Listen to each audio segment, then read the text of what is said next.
Chill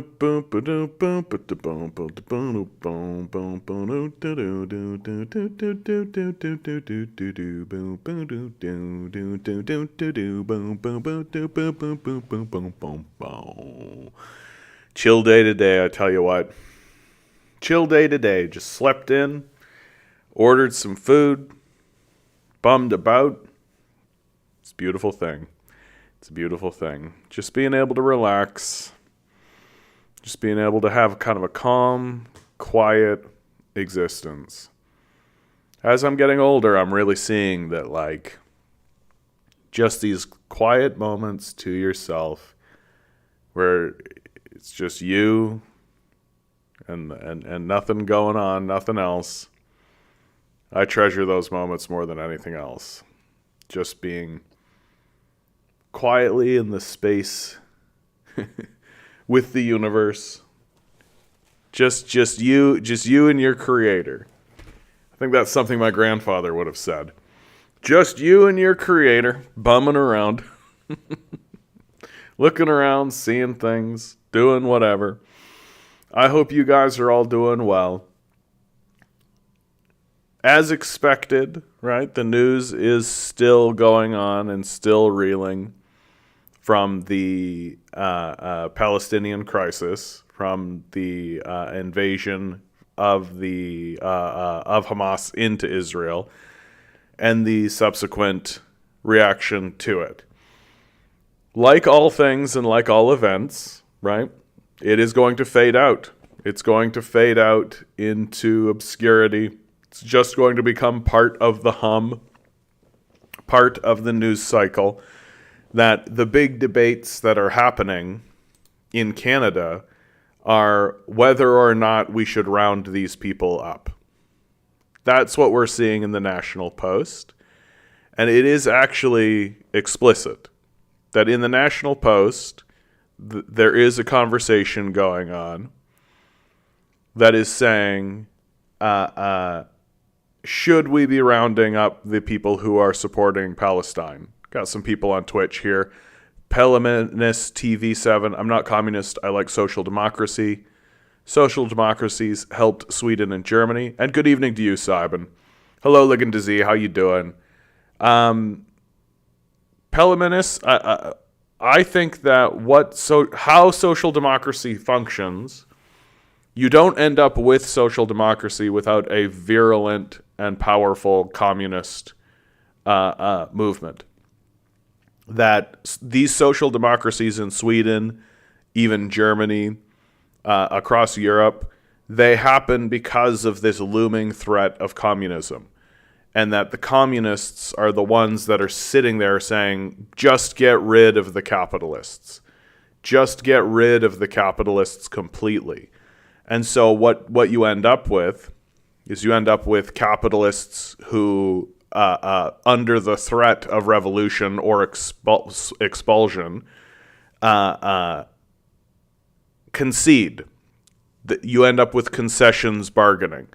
And so social democracy ends up being the position where capitalists are willing to relinquish a certain level of control or a certain level of societal control so that they maintain the means of production.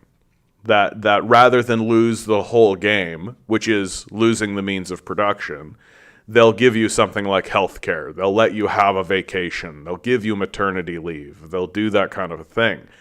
And that's not to say that those things are bad, and it's not to say that Europe is better off with those things and without those things.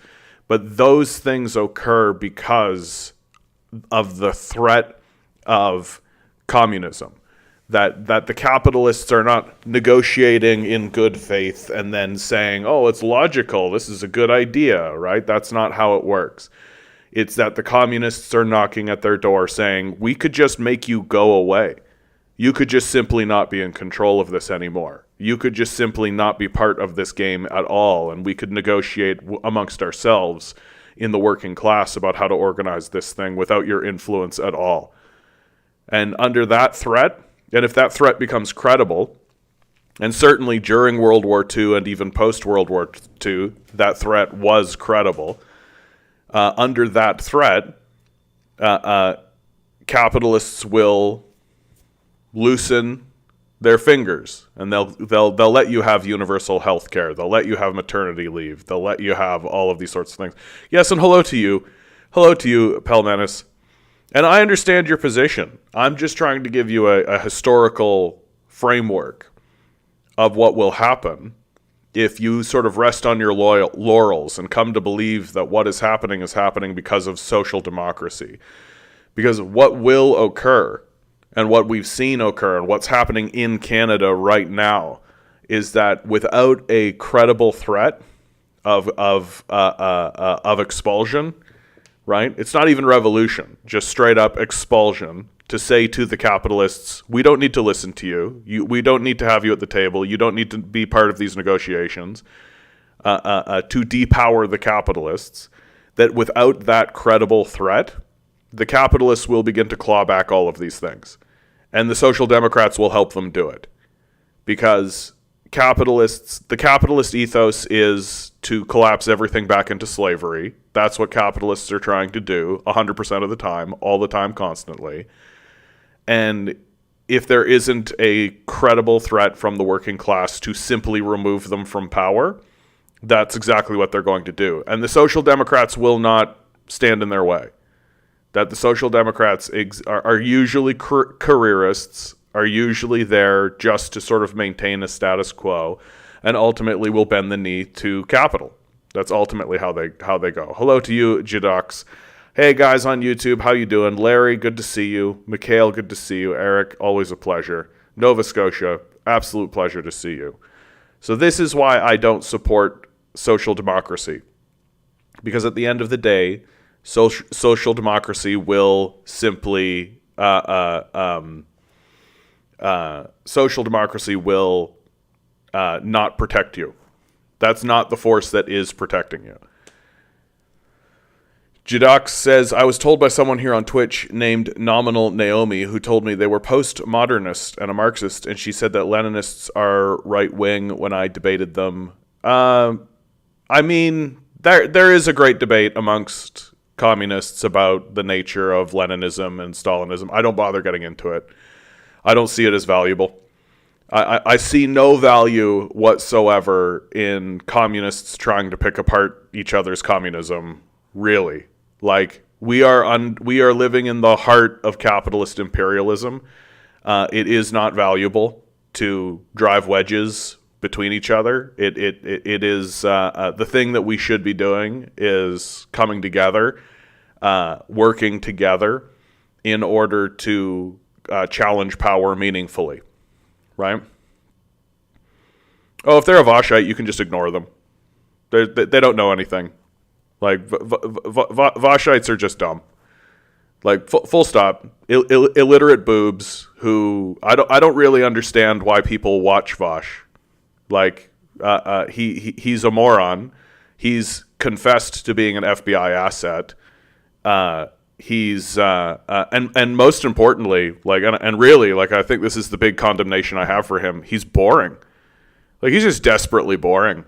Like anytime I watch him talk or quote unquote debate, yeah, he's just obviously stupid and doesn't actually know anything about the subject and seems quite pleased about that. And to me, the only reason why he is successful on the platform is because he's obviously funded. Like, that's all. The thing that kind of shocks me is that people even watch him. I just don't know what you're getting out of it, right? Like, it's the only thing that makes any kind of sense is that he reinforces biases, right? He presents himself as a leftist, even though he's clearly on the right. Like, he himself is like his policies are basically center right. Like, Bernie Sanders is as far to the left as you're allowed to go. But in terms of his knowledge of communism or even the history of socialism or even the history of the labor movement, he's illiterate. He's illiterate. And so I don't really get what people get from him. Except it's nice to be around somebody who agrees with you, I suppose. So if you are also illiterate and dumb and think communism is bad because you don't know anything about it, then you can hang out with Vosh, right? Real straightforward stuff. Eric says, do remember the other day someone brought up Dylan Byrne, a person who supported the Azov battalion? Well, guess what? This same dude now is saying that Palestine needs to be civil and not fight back. Oh, yes, okay, of course, right? There is an interesting discourse that's coming up, and it's the question about whether or not Hamas is actually working on behalf of the Palestinians, or are they actually working with the Israelis? That's an interesting question that's starting to come up, and that I'm starting to see get traction and have people discuss a little bit more seriously.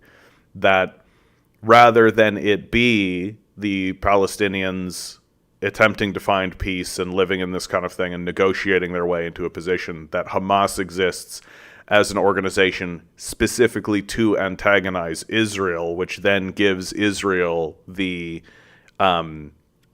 permission, or the rationale, or I guess permission would be a good way of saying it, to do what they want to do, right? That without Hamas, Israel wouldn't be permitted to go in there. I did watch that video for New Atlas, and he was saying something kind of similar to this.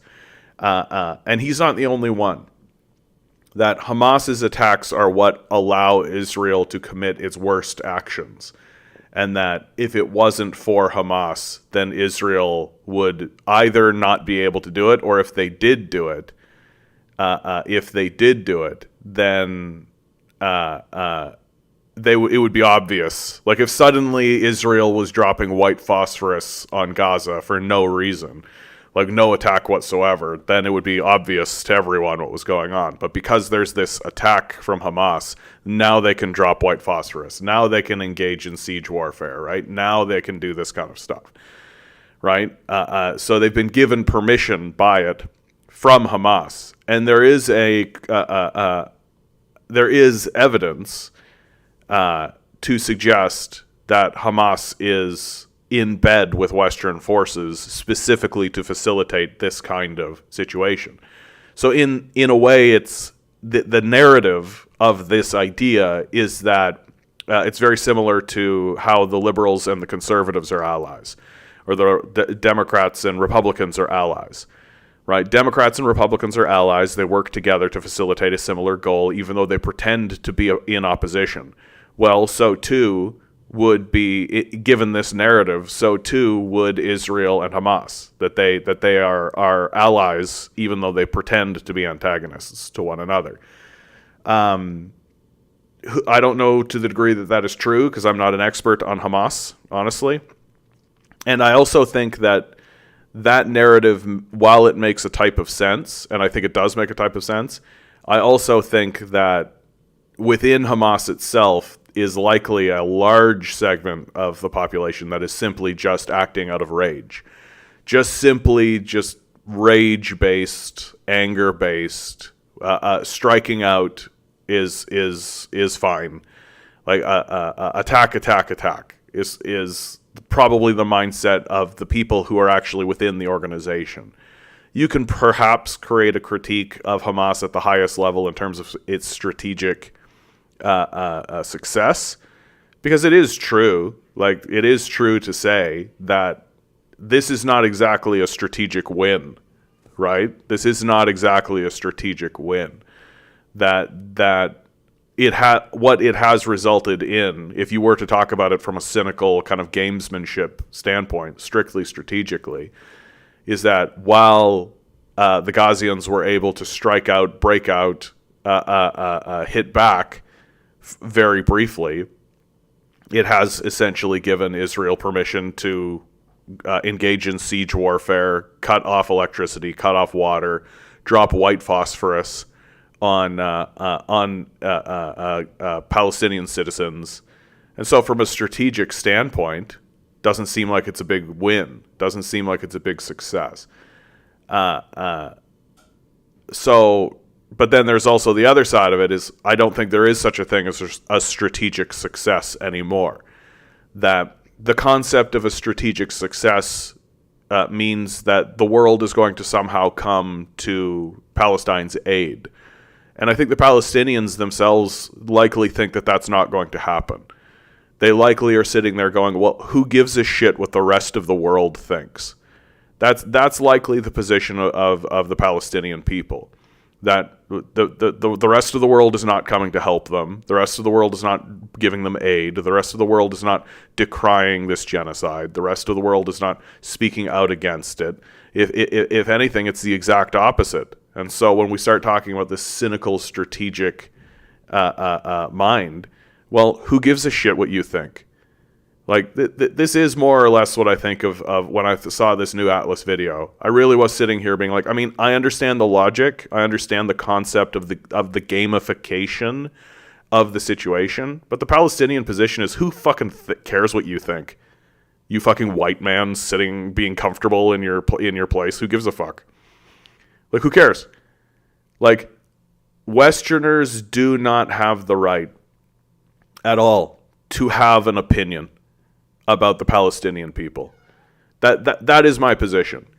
That there's this concept that's been floating around. There's been this concept that's been floating around in on the internet, saying like, well, if the Palestinians were to be free, they would essentially erect a far right theocracy, right? Like, well, what do you think about that?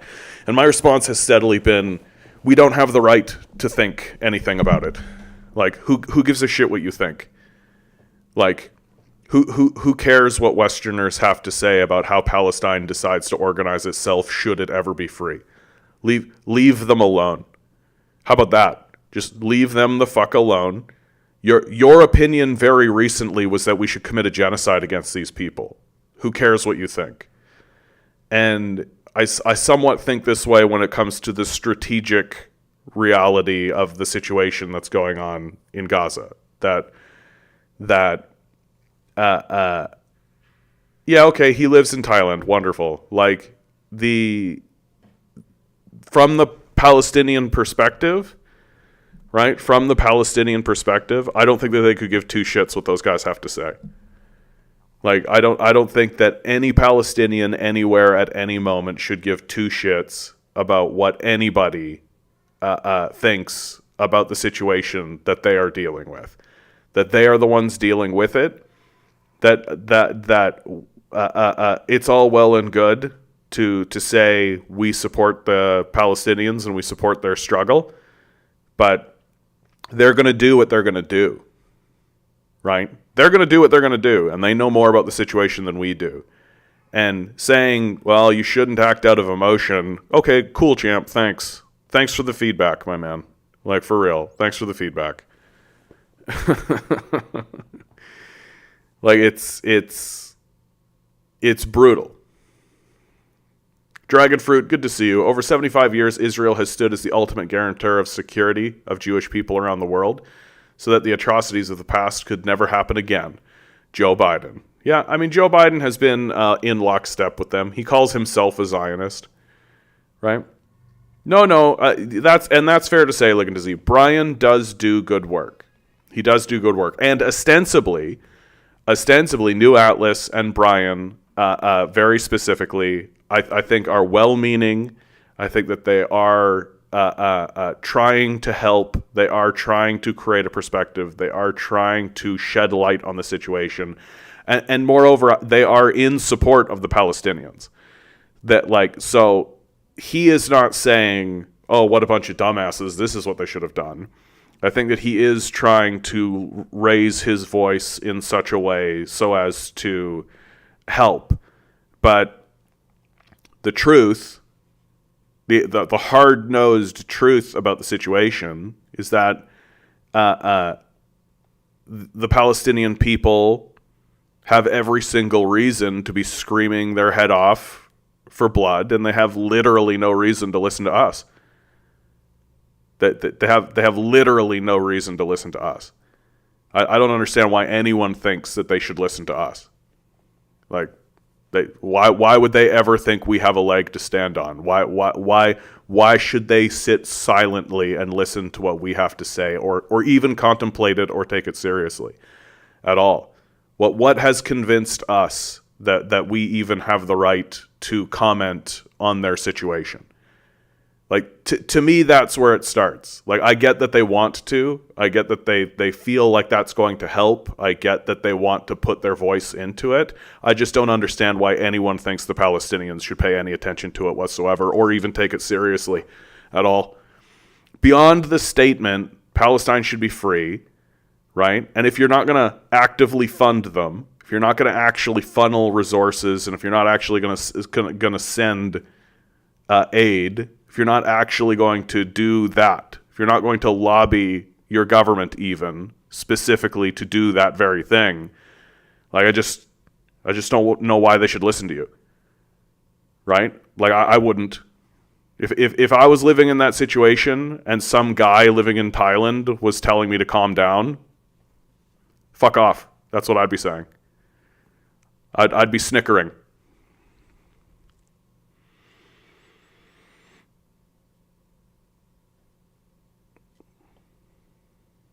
And again, Brian is great. New Atlas is great. He's a good resource, and I think that he's on the right side, that he is ostensibly an ally. But my position on the Palestinian situation is that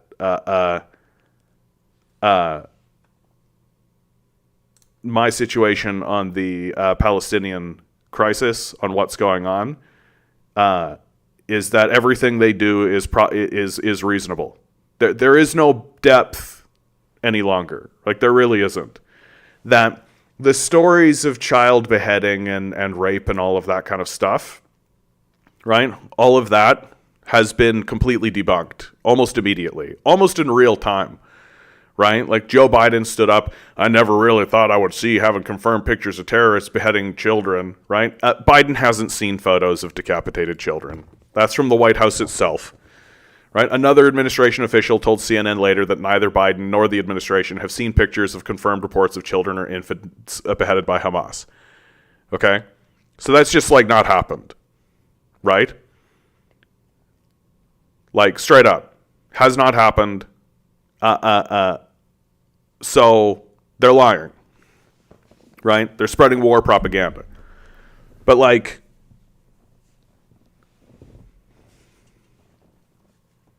so,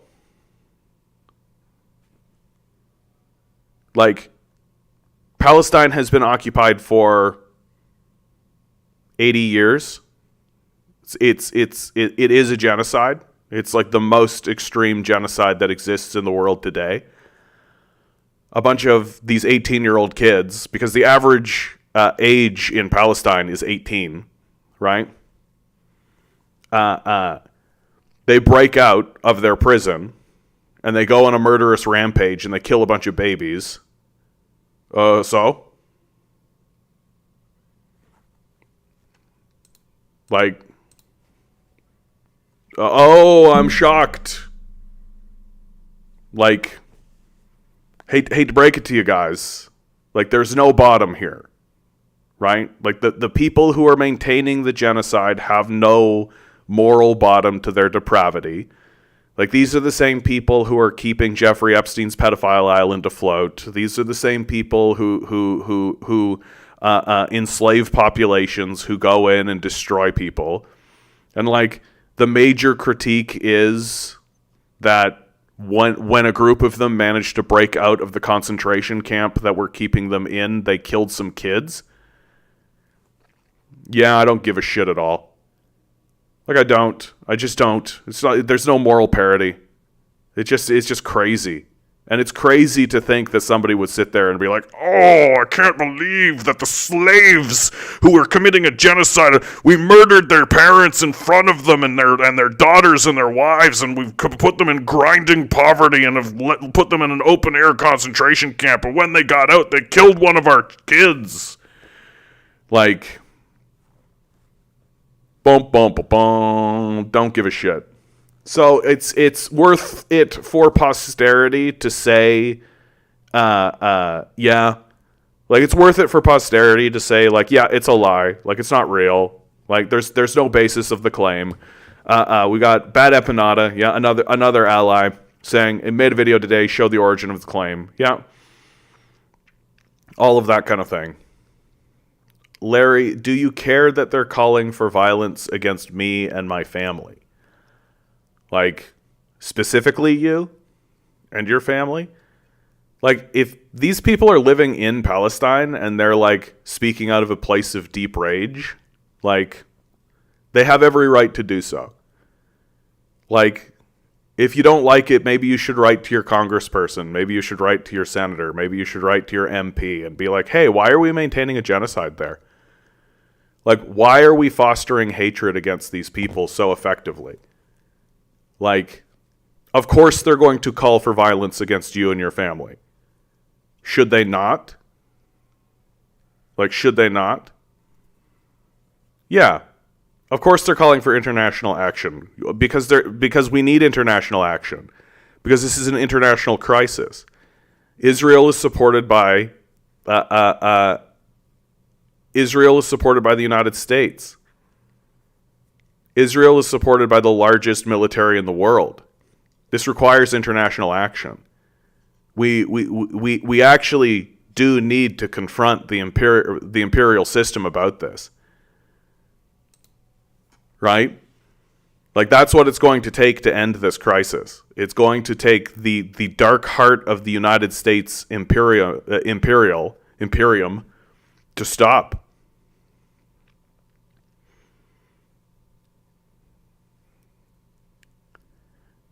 Yeah. Hey, Larry, how often do you write to your MP about ending the Palestinian genocide? How often does that happen? Is this a both sides conversation that we're having now? Like, we are funding, and Canada has funded. What do I have? Canada has actively funded this genocide. This is an active genocide that we are funding directly. And the idea... Here you go. Oh, that's the Ukrainian one. Yeah, we just give $2 million to Canadian groups with links to Nazis, right? Normal. Like, I don't... Fantastic. I'm glad to hear that, Larry. Like, you should be terrified of what your government is doing, Larry. If you're a secular Jew, your government is giving $2 million to Ukrainian Canadian groups that celebrate Nazi collaborators. Right? This is what your government is doing. That your government is going and funding a genocide in the Middle East, right? Is funding Ukrainian Nazis, is funding far-right elements, right? And then you're getting upset because the victims are saying, fuck everybody. Yeah, fuck everybody. Like, fuck everybody. That position is completely reasonable. It's a completely reasonable position.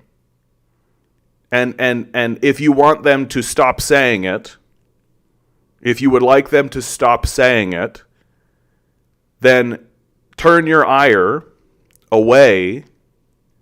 Yeah, what I'm trying to do, Larry, is to turn your ire away from the victims of the empire towards the empire itself. That you should be scared for your family's safety, not because of Hamas, but because of the Canadian government. That's what I'm saying. That I don't know why I'm supposed to be more afraid of Hamas than I am of the Canadian military. I don't know why I'm supposed to be more afraid of Hamas than I am of the Canadian government. I'm not sure why I'm supposed to be more terrified of the victims of the empire than I am of the empire itself. And if Hamas is going to say, fuck literally everybody, we're gonna fuck this place up and we're gonna do all of this kind of stuff, I'm gonna say, yeah, of course they're gonna say that. Like, they have no allies, they've got no support. The international community has abandoned them. They are not going to take the kind of subtle approach. They have no reason to take the subtle approach. Like, and of course I'm not Jewish. So is this going to turn into an anti-Semitism thing? Is that what's going to happen now, Larry? Right? Am I just anti-Semitic now?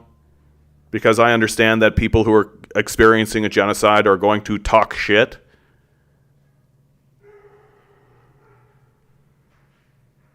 Like, is that what's going to happen? Because that's what seems to happen. Like, we have been funding, operating, and destroying that region for almost an entire century. Again, I'm not sure why I'm supposed to be more afraid of Hamas than I am of my own government. I'm not sure why I'm supposed to have the critical eye of the victims of empire than I am of the empire that's actually creating the situation. And I'm not actually sure what your position actually is. Like, obviously there's fear. Like, that's obviously true. Right? But who is the originator of that? Where is that coming from? Where is the beginning of that?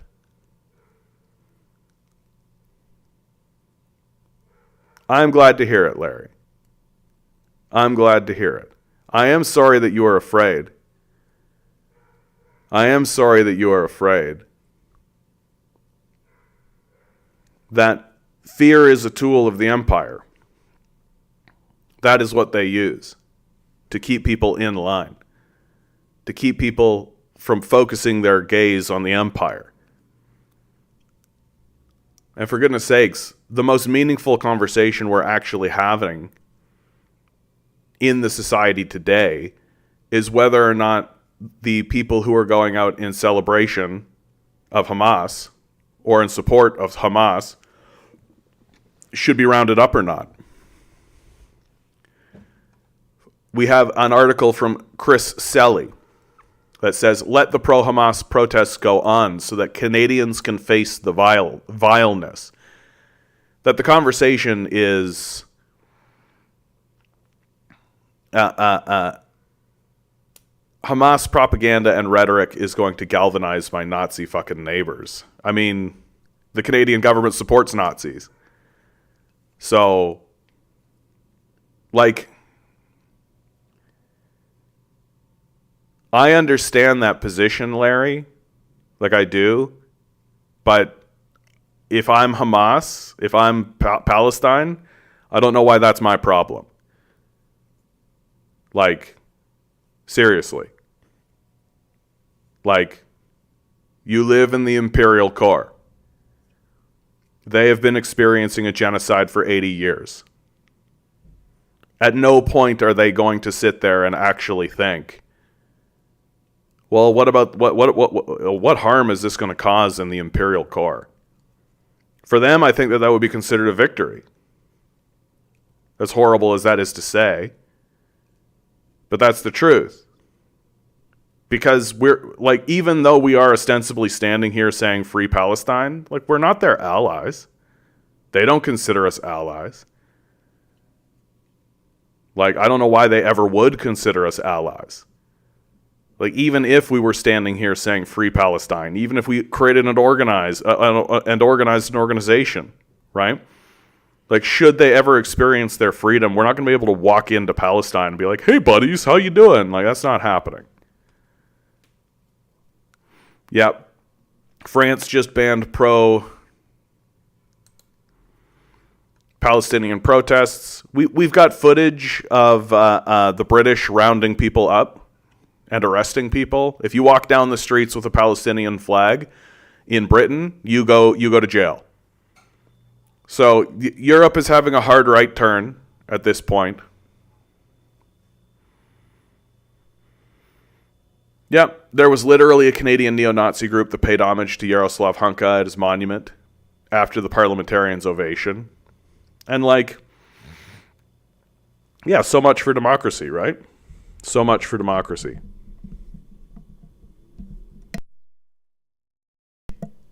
And Larry, I do want to say straight away, Like we just had a little flare-up moment between the two of you, and I would like to extend my apologies to you because I tend to do this, and I know that I do this. It's something that I'm working on as a person, is that I'm a loudmouth that shoots my mouth off a lot. And I know definitely, given the brief story that you've told me, that this story is cutting closer to the bone for you than it is for me, for sure. That you've got skin in the game for real. And I do want you to know that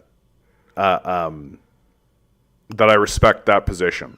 That I am always just trying to tell an objective truth as best as I can see it. But there are people with more skin in the game. So I feel as though I'm still confident in my position, but I do wish that I had have been more delicate just there with you.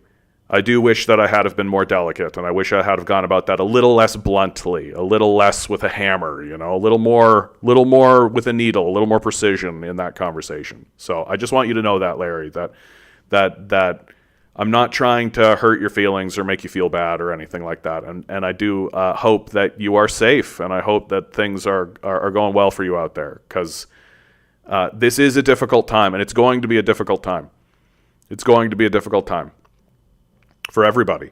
It's going to be a difficult time for all of us. And I do think that there is a lot of fear, and I think that fear is going to lead us all into making a series of extremely bad decisions extremely quickly.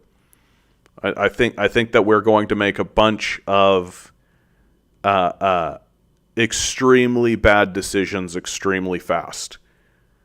And that the people who are going to be in power during this period of time are going to be the people who are seeking to make the most amount of profit for themselves, specifically themselves and their owners, at the expense of everybody else.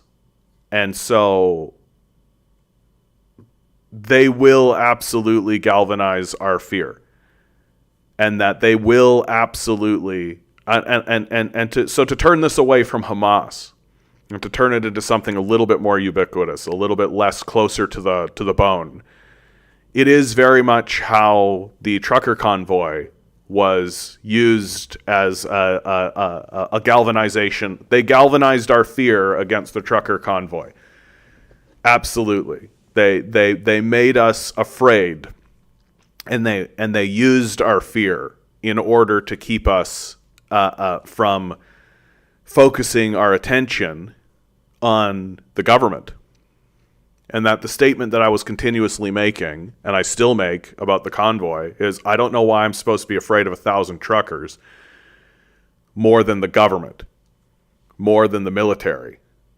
I don't know why I'm supposed to care more about what 1,000 yahoos basically get up to than I do about the actions of the people who control the military and literally fund and celebrate Nazis. I'm not quite sure why that's the case. And I think that applies here as well. That they use fear to keep us at each other's throats. They use fear to keep us at each other, and to have us fight amongst ourselves, and to have us fight with each other, so that we stop fighting them, so that we stop paying attention to them, so that we stop focusing on them. And that's what I'm constantly trying to remind us about, and constantly trying to push us and pull us towards, is to keep a sharp eye on who our enemies actually are. And our enemies are not guys in trucks. And our enemies are not like a small-level terrorist organization or a small-level freedom-fighting organization, whatever you want to call them, that exists fighting back against a genocide. These people are not our enemies.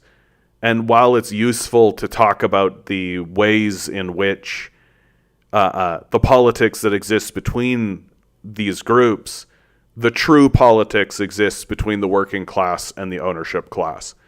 That's the true level of politics.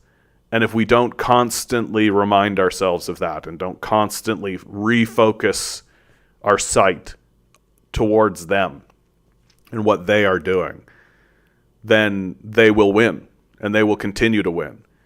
That if they can have us cheerleading against another group of citizens who are fighting against them, and if they can get us to buy into this idea that what we are facing is the vileness, because fighting back against genocide is vile, right? And even the people, like Chris Selly essentially says in this article, Chris Selly says in this article that it's important for a democracy to have these moments be heard. And that I actually value about what Chris Selly does here in the National Post. That he is cooler voices prevailing, saying that we have the right to protest. Part of a free society is letting people voice these things openly. Our society is strong enough to, and he gives examples of why that's the case.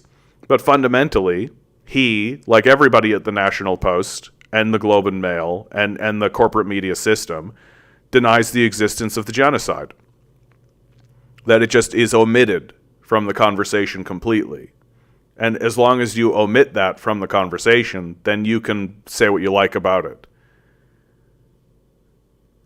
And Isaac writes, many Jews are against the Israeli actions against Palestinians, and I'm glad Larry is open to listen to the other side. Thank you, Larry. Yeah, thank you, Larry. I do appreciate that. And I also appreciate the pushback. I'm a bit of a hothead.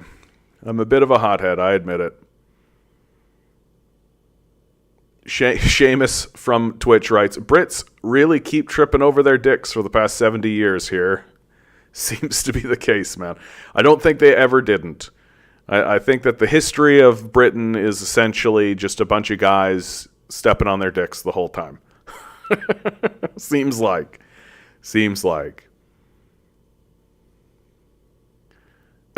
Larry writes, Isaac, I'm not open to listen to the other side.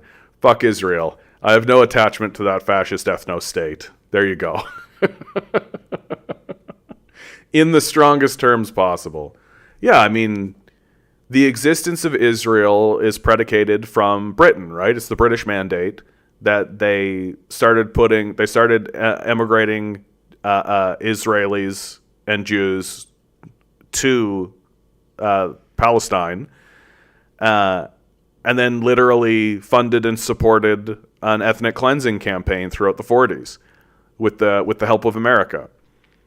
Like, that's the history of Israel. And like, it was put there specifically so that America could have a military base in the region. That's the reason Israel exists, is so that America can have and Western Empire can have a military base in the region. That's it. Like, Joe Biden himself said it clearly back in the 80s. He said it with clarity. He said that the $3 billion we spend to support Israel is the best investment we can make in the region. That if it wasn't for the existence of Israel, we'd have to create an Israel to secure American interests. This is the position. This is the position of the empire, that Israel must exist. And that's the reason why the stenographers for the empire and the supporters and the simps of empire need to keep people in line and need to keep people in support of Israel. Because if people actually understood what was going on in Israel, and if they understood the history of Israel, then there is the threat, and it is a threat. This is a legitimate and credible threat. There is the threat that the American people will stop supporting the funding of Israel. That they will stand up as a people and say, we are not sending one more dime to Israel. And that has happened in the past. That we actually have that happening in real time right now. Official Washington, Ukraine's funding rope ends. You can't start planning for long-term support if you're at the end of your rope. And in financing Ukraine, we are coming to the end of our rope. Today we announced $200 million, and we continue to help Ukraine as much as we can, but it will not be indefinitely. White House spokesman John Kirby said, "As we say, no matter how much the rope twists, it will still end." So now we have the Biden administration, the Democrats, finally saying that we are no longer going to be funding Ukraine. We're no longer going to be funding Ukraine. And the other side, the Republicans, their candidate, Donald Trump, has already said that he plans to end the war. So the funding for Ukraine is coming to an end. And why is it coming to an end? Because the American people are saying that they no longer want to do it. This also happened in Vietnam. This also happened in Afghanistan. That the American people started saying to their candidates, look, if you're going to keep funding these wars, if you're going to keep funding this stuff, I'm not going to support you. I'm not coming out to vote for you. I'm not going to do it. And that the other side and the other guy was saying, okay, I won't fund. I won't do it. Right? And this can happen to Israel. That's why they are coming out so strongly about it.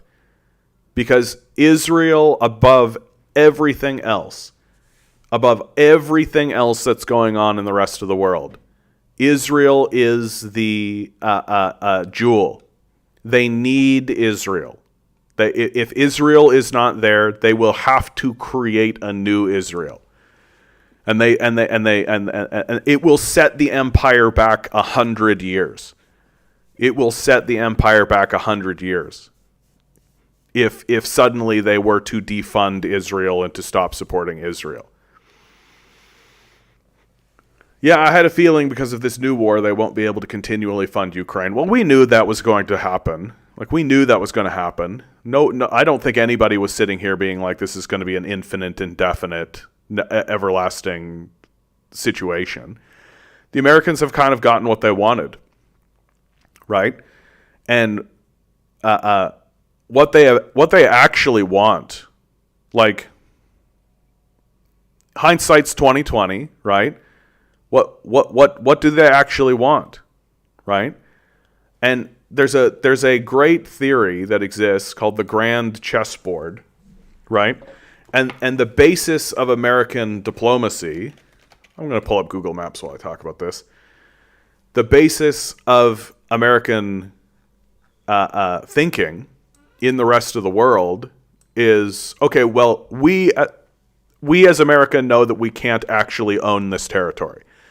We know that we can't actually own this territory, right? We can't actually own Afghanistan. We can't actually own Iraq, right? We can kind of colonize it. We can try to get resources out of it as much as we can, but this is not going to be considered American territory. So the best that we can do is try to pull as much resources out of it as we possibly can, but also destroy it. And the reason why we're destroying it is so that China and Russia can't develop it. That's the idea. That they do not want to see a new Ottoman Empire. They don't want to see the Ottoman Empire come back and be real. They don't want to see this region find a way to federate itself and become a new force in the world. They don't want to do that. So what's the strategy? The strategy is destroy it, right? That way China can't develop it. That way Russia can't develop it. And the same is true for Ukraine. That a free, independent Ukraine that is prosperous and burgeoning and building and all of this kind of stuff should be a very successful state. Ukraine is the breadbasket of the region. They produce an enormous amount of grain and an enormous amount of food. So if you want to weaken Russia, right? Well, you can't let them have access to this. And if you can't get Ukraine away from Russia politically, successfully, then just destroy it. And that's exactly what's happened. That Ukraine has been destroyed and is being destroyed. And so now it's kind of come to the end, and they're like, okay, it's going to take an entire generation to rebuild Ukraine. And that's a win from the American perspective. So that Russia is going to spend a lot of resources and a lot of time and a lot of effort, and not to mention the trauma of war, right? The ethnic hatreds that come up from this situation, the difficulties of diplomacy that this has all created, right? It's going to take at least a generation to rebuild all of this, to find any kind of unification between these two forces again. And while that's happened, America gets to turn around and actually take a look at its true antagonist in the world, right? The true antagonist in the world for America is China. And this war with China is going to be fought in Africa, for sure.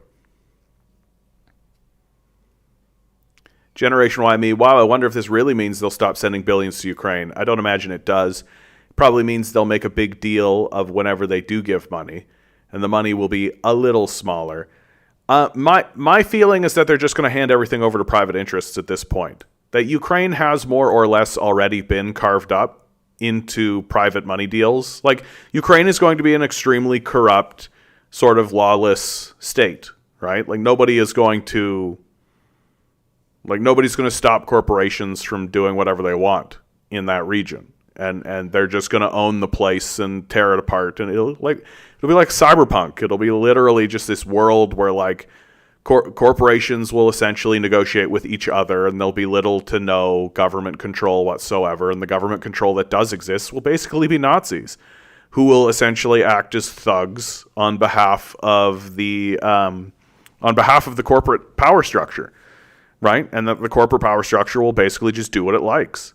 And this is what the Americans and what the empire has always argued for, right? Free market. That's what they want. They want free markets. And so, well, what does that look like? What's a free market with no regulation look like?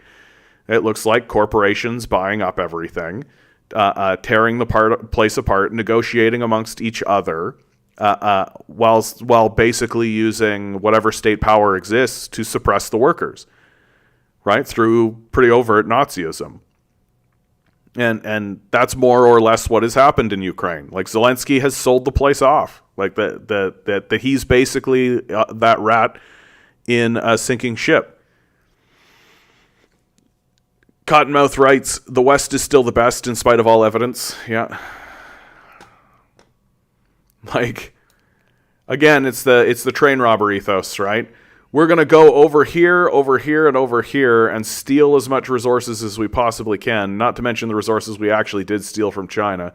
We're going to funnel all of that into here, and that makes us the best. We're the greatest train robbers in existence. Eric writes, well, they were running out of stuff to give. They simply don't have the manufacturing capabilities to maintain the equipment output requirements while Israel is waging war. Well, and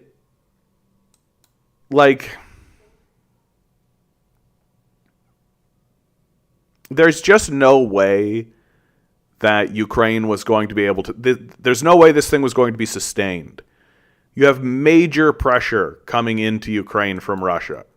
And Russia's no joke. Russia's the third strongest power in the world. You're not gonna indefinitely be able to fight a proxy war. The Ukrainians run out of men. That the Europeans are not sending men into Ukraine. The Americans are not sending men. You can send technology and you can send weapons and you can send that kind of thing all you like, but eventually you run out of men. That's the hard reality about the situation. It doesn't matter if you have 1,000 guns if you have 2 men. And Russia can get more. That should the tide of the war turn against the Russians for whatever reason, Russia can conscript more men. Right? They've already done it once. They will do it again.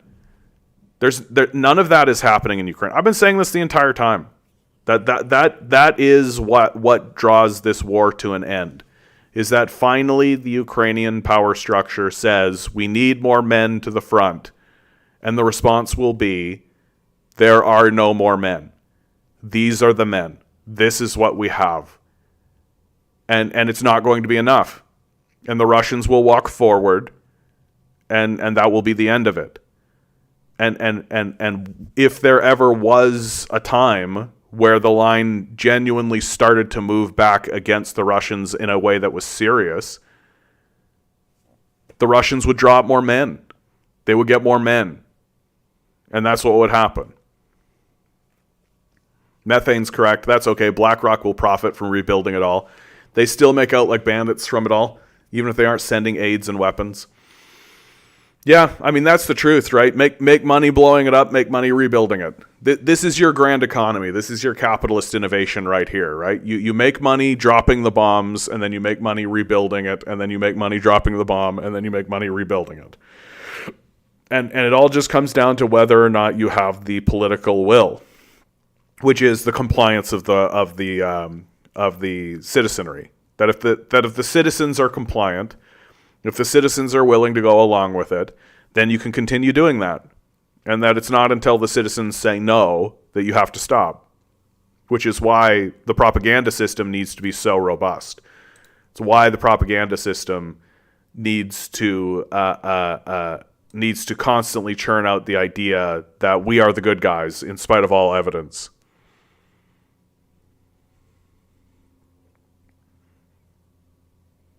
The West beats Gaza and the entire Middle East. Yeah, we know, bud. Like, is this genocide apologencia? I need you to know right now, Cottonmouth. I do not support. I don't allow genocide apologizing in the chat. Do you acknowledge the existence of the Palestinian genocide? Do you think the Palestinian genocide is good? I think I could just get rid of this guy. Capitalism has been the greatest wealth generator in human history. Yeah, right. It's been the greatest thief in human history, that's for sure. To say that capitalism is the greatest wealth generator in human history is to basically say that the way to generate wealth the most effectively is to go into your neighbor's house and steal all their stuff.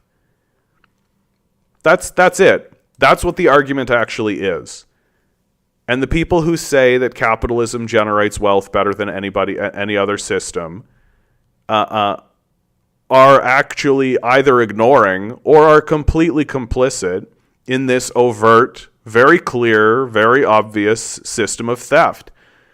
That the history of capitalism is that it comes out of Europe, right? They literally sit down as an organization, like we know the date. Of course, it's eluding me right at this moment, where they all sit down and they have a meeting with one another, and they say, we're going to carve Africa up, right? So Germany gets this part, France gets this part, Britain gets this part, right? We'll carve this up so that we don't need to fight a war with one another over this territory. We'll just say, you get this, you get this, you get this, you get this. And they go into Africa and they do that. They commit a pretty mass genocide, enslave the population, and start hollowing Africa out and funneling resources into Europe. Simultaneously, they take these slaves, they send them over to the United States, and they start doing the same thing, committing a genocide against the First Nations people, while using black slaves in order to colonize the area and hollow the place out, shipping resources over to Europe until finally there's an independence movement that happens here because the white slavers here want to keep their money. And so they do. And so they do. This slavery continues until literally there's an internal civil war. Because this is how capital solves its problems, is through civil wars and through wars. But the system of slavery didn't really get abolished, it just evolved. Right? Thanks to the 13th Amendment. You have prison slavery.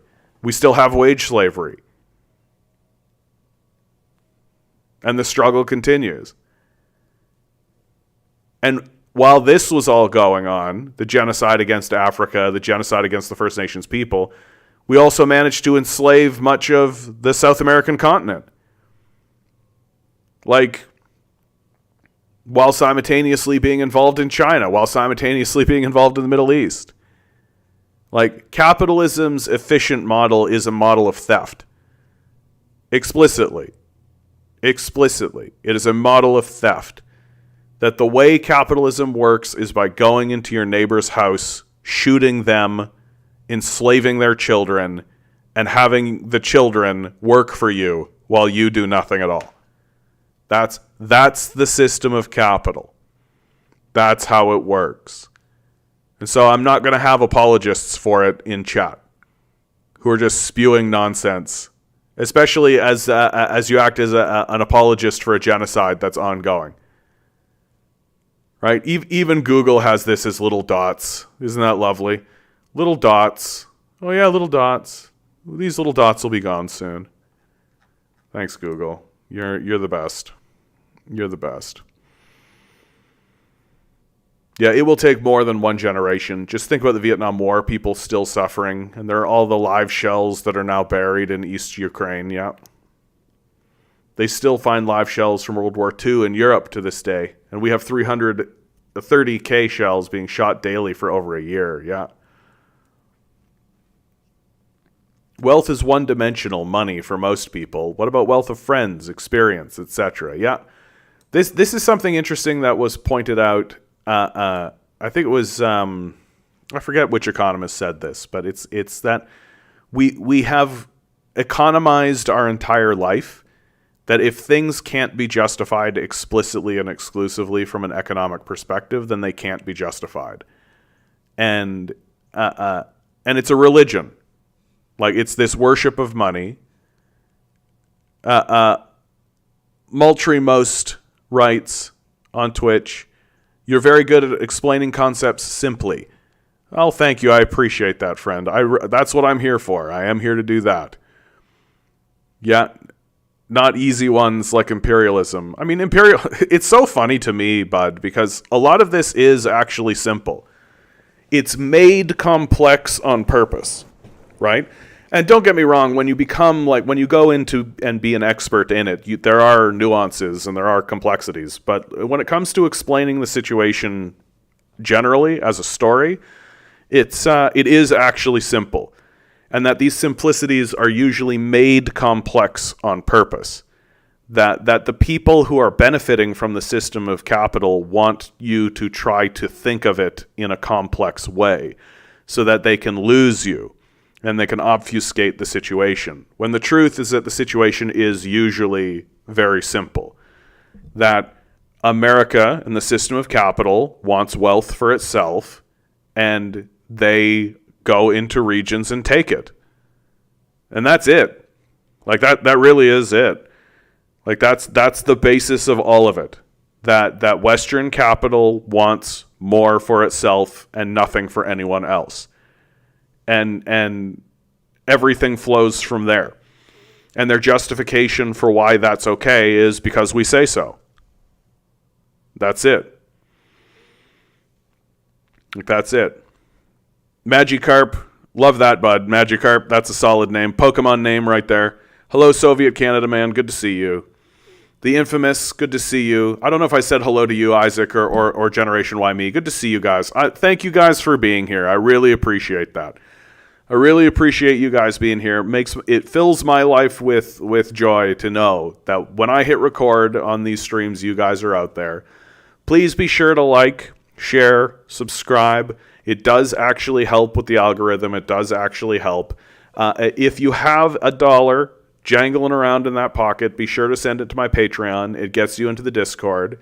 But more importantly than any of all of that, please tell people I exist. Please talk to your friends, your families, your neighbors about communism and let them know that I exist. Thank you guys. I appreciate each and every one of you for being here.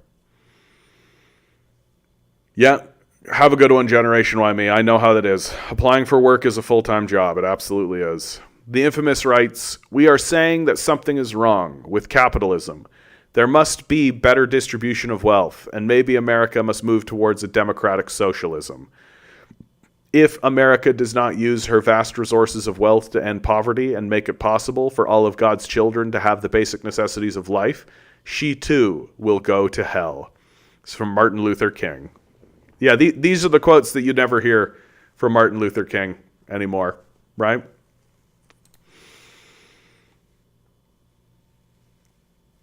To give you a sense of the seriousness of what is actually happening in the world, from Australia, why Australia's answer to Greta Thunberg is facing years behind bars.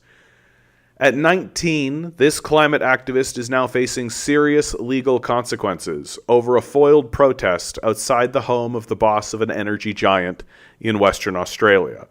Here's why she still believes she's on the right side of history. Even as a young kid in school, Matilda Lane Rose always spoke up when she saw injustices in the playground.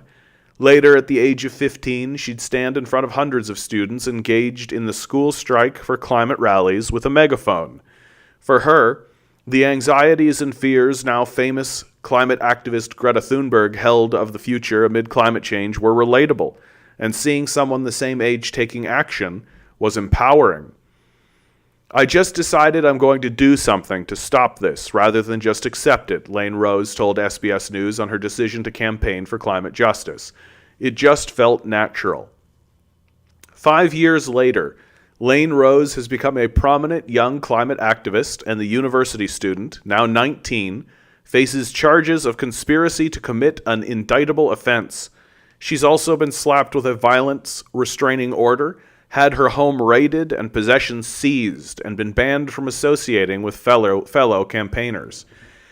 These legal repercussions followed Lane Rose being surrounded by more than a dozen counter-terrorism police as she stepped out of a car in front of energy giant Woodside director Meg O'Neill's Perth home on the 1st of August. The foiled solo protest was to be part of a string of actions organized by Disrupt Burrup Hub, which is fighting to halt Woodside Energy's expansion on Murrujaga County in Western Australia's Burrup Peninsula through direct action campaigning. Lena Rose joined the group in March this year, a week before meeting the rest of the campaigners at a climate camp south of Perth. Lane Rose said she wasn't expecting to be immediately arrested as she arrived.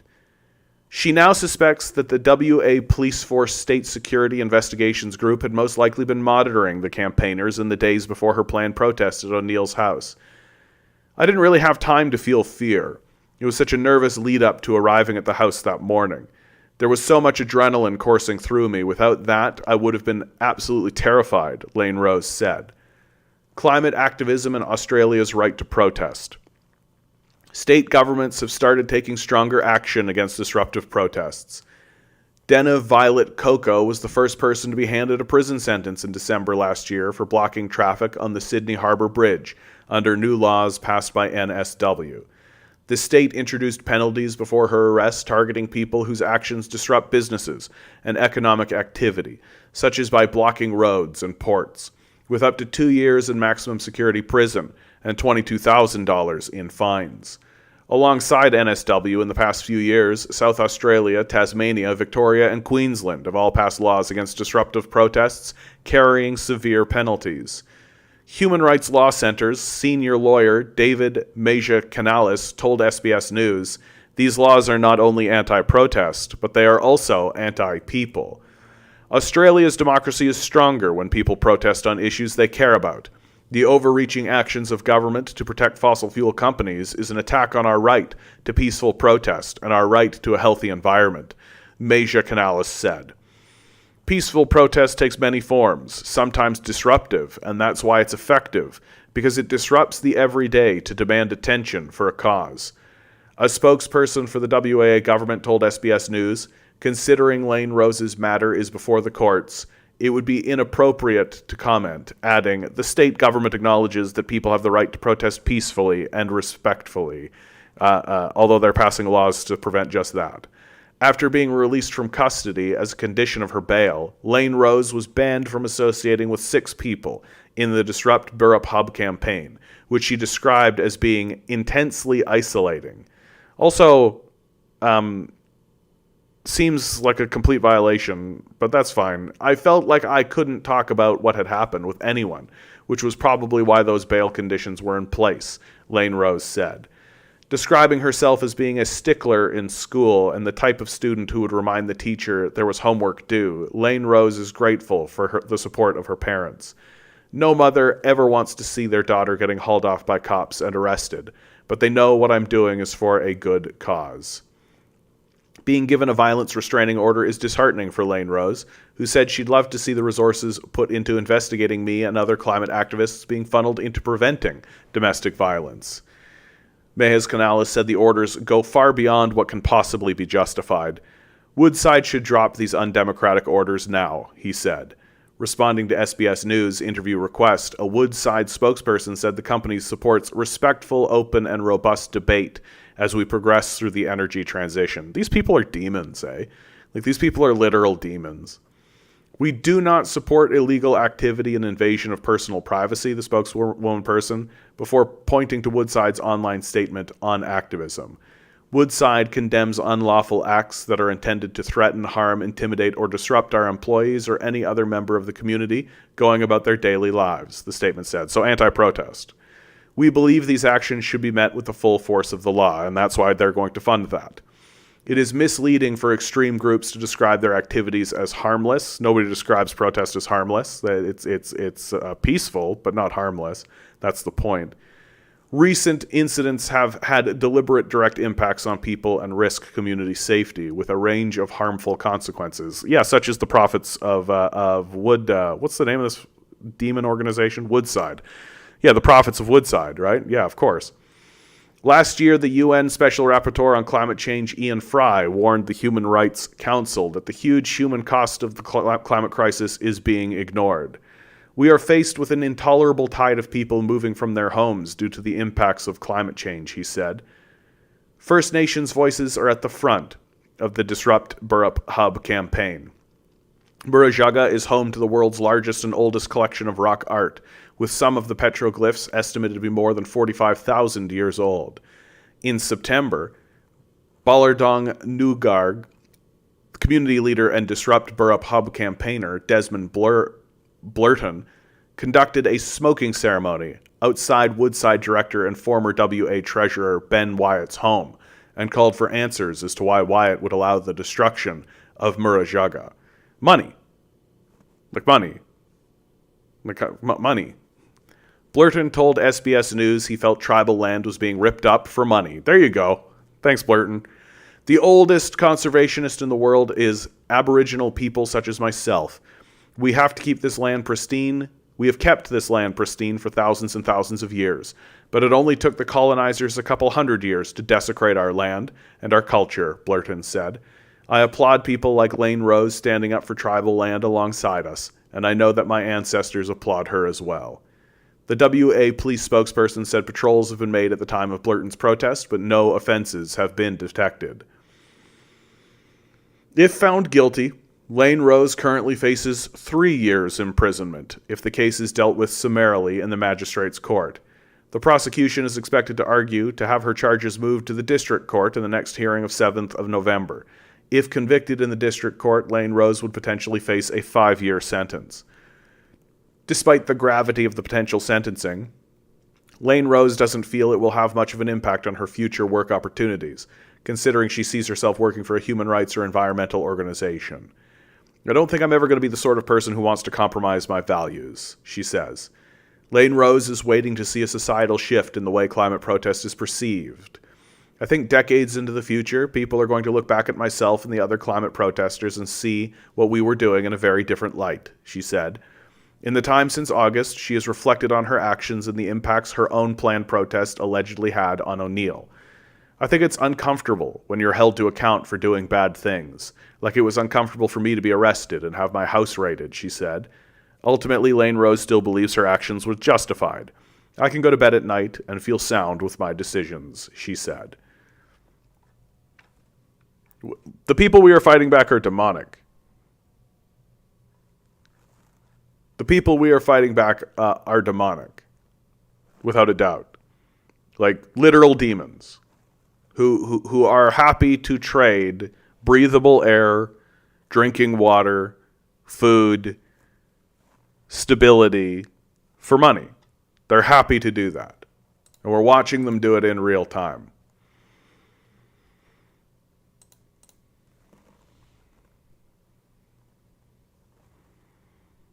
Good evening, Demand Better. Midnight Rose writes, hearing the way the news is twisting the narrative to somehow blame the oppressed as if this came out of nowhere and using it to justify the eradication of an entire people is making me sick. Yeah, and it seems to be the whole case, right? The whole position is if you stand for life, like it's a death cult. It's a death cult. That if you stand for death, if you're willing to grind life up for money, right, for death tokens, right? If you're willing to do that, then you're good. But if you stand for life, if you believe that nature and the universe and that the earth should be considered sacred, that we shouldn't pollute it and destroy it and rip it apart so that we can grind it up into this imaginary currency that we ourselves created, if you think that, then you are bad. Just very straightforwardly. And especially if you act on it, right? That if you act on it, well, then you're the most evil person, right? We need to arrest you and incarcerate you and put you in jail cells if you're trying to fight for life, right? That's the modus operandi of the death cult, and it's the world that we live in. The Amazing Wolf Skeptic says, what up? What up to you, my man? What up to you? Major Canadian grocers won't confirm discounts. Price freezes feds promised last week. It's almost as though they're grifting us, right? It's almost as though this is just a propaganda grift in order to buy time for capitalists. It's almost as though the whole thing is just capitalists buying time while they extract as much wealth from us as they possibly can. It's almost like that's the case.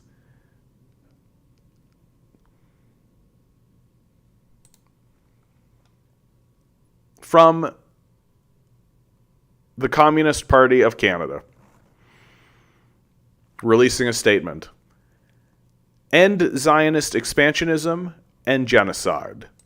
The Communist Party of Canada calls for an immediate ceasefire to the new war unfolding in the Middle East, for which the far-right Israeli government of Benjamin Netanyahu bears full responsibility, and for which the people of Gaza and Israel are paying with their lives.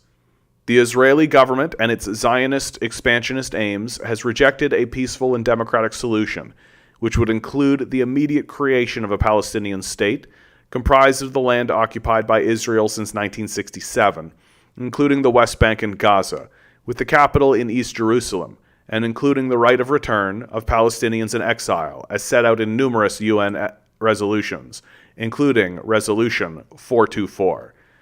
Instead, Israel has forced Palestinians to live in the walled enclave of Gaza, has seized Palestinian land, and Palestinians have been expelled from their homes by police, military, and settler mobs. Palestinians have been routinely killed by police and military, incarcerated and tortured by the authority of consecutive Israeli governments, and with the complete support of the US, Canada, and the European Union. These Israeli policies constitute a form of apartheid against the Palestinian people.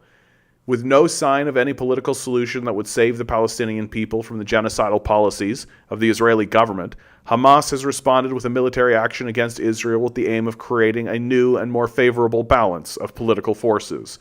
This is an uprising of a people resisting obliteration. The UN and the world's people must urgently demand an immediate ceasefire, a permanent halt to Israel's apartheid policies, and negotiations leading to the immediate implementation of UN Resolution 242 and related resolutions, and the creation of a Palestinian state. The Communist Party of Canada stands with the Palestinian people who are resisting Zionist expansionism, supported by US, Canadian, and European imperialism.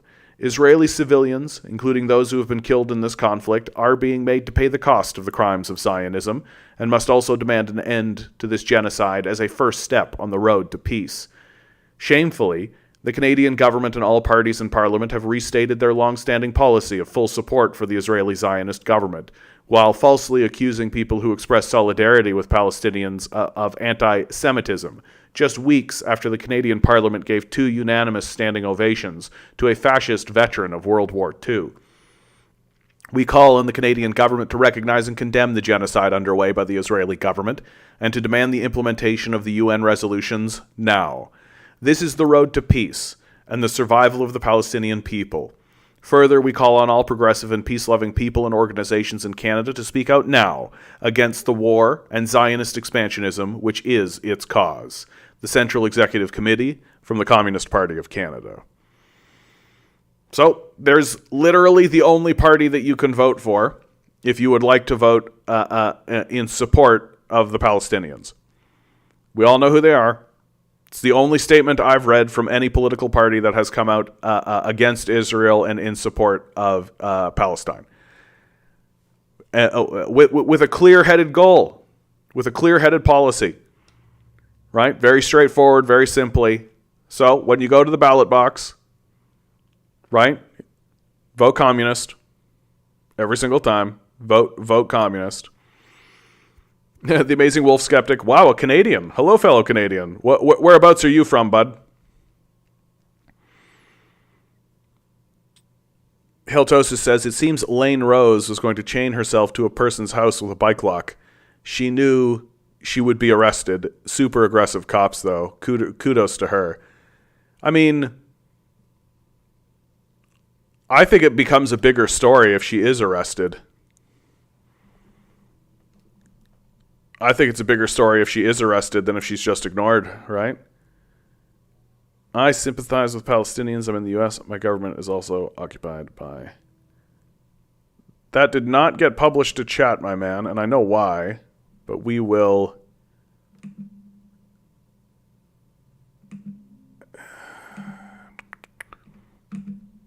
Come on now.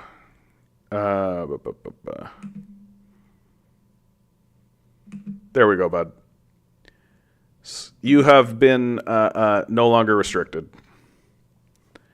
Just a man with opinions. Twitch is a lot tighter than YouTube when it comes to who they let chat in the chat. So you can repost that, my man. I think you'll be allowed to say that now. Because to me, it's an uncontroversial... Yeah, I'm against Zionism. Yeah, it's a completely uncontroversial statement. Like, the thing that I like to point out to, especially to people who are losing their minds about it, is Albert Einstein was against Zionism, right? Like, it's not difficult to say that you are against Zionism. But of course, we are looking at a situation where the Zionists are in power, right? Joe Biden calls himself a Zionist. Donald Trump is pro-Israel. Like, there's no chance that the military apparatus is going to suddenly stop funding the system. And so all we have left is to abandon it, as it's abandoned us back. Actions like this are the only thing that we can do. UAW orders surprise walkout of 8,700 workers at lucrative Ford truck plant. In a surprise move, the United Auto Workers on Wednesday sent 8,700 workers at Ford Motor Company's largest and most profitable plant out on strike after claiming the automaker refused to make further movement in bargaining. The union ordered UAW Local 862 members at Ford's Kentucky truck plant to walk off the job at 6:30 p.m., 1 hour after the last-minute meeting between the union and the company, according to a Ford source.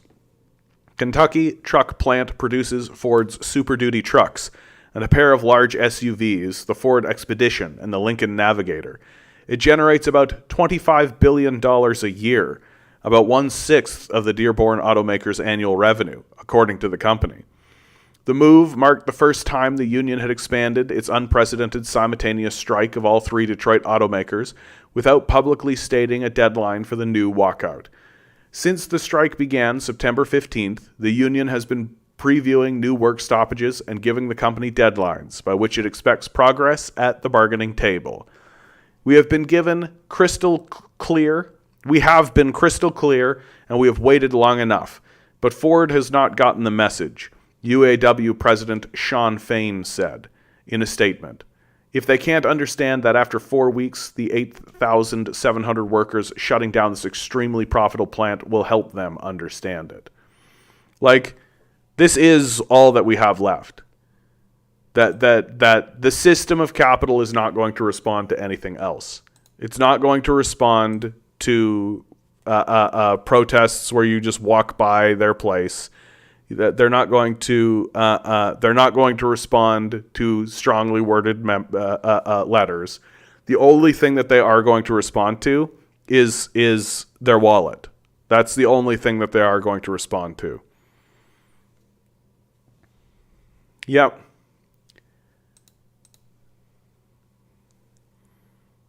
My country is sending way too much money to Ukraine and Israel while the streets are filthy and there's a fentanyl epidemic. Yeah, because there's no money in ending the fentanyl epidemic. There's no money in cleaning up the streets. Right? There's no money in it, and every decision is about money. It's money worship. It's a religion that worships money exclusively. They don't care about human life. That's obvious that they don't care at all about human life. That's. To me, that's a completely uncontroversial statement at this point. There's all the evidence you can see that they abhor human life and they would like to see us destroyed.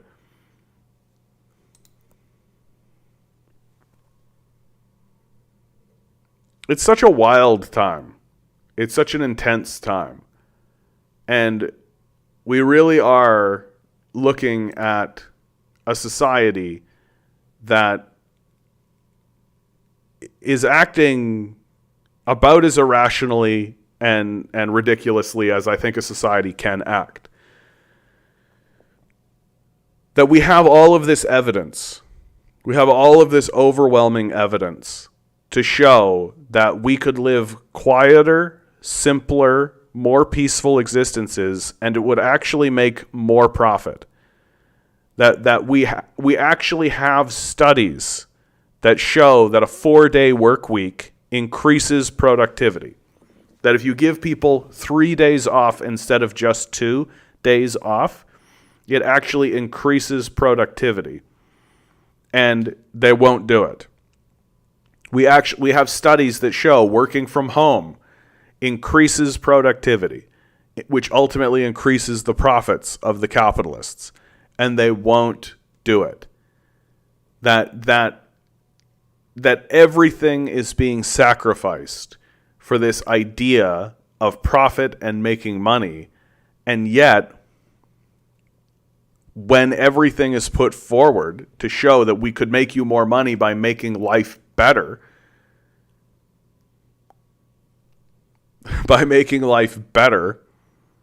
they won't do it. Because the suffering is the point.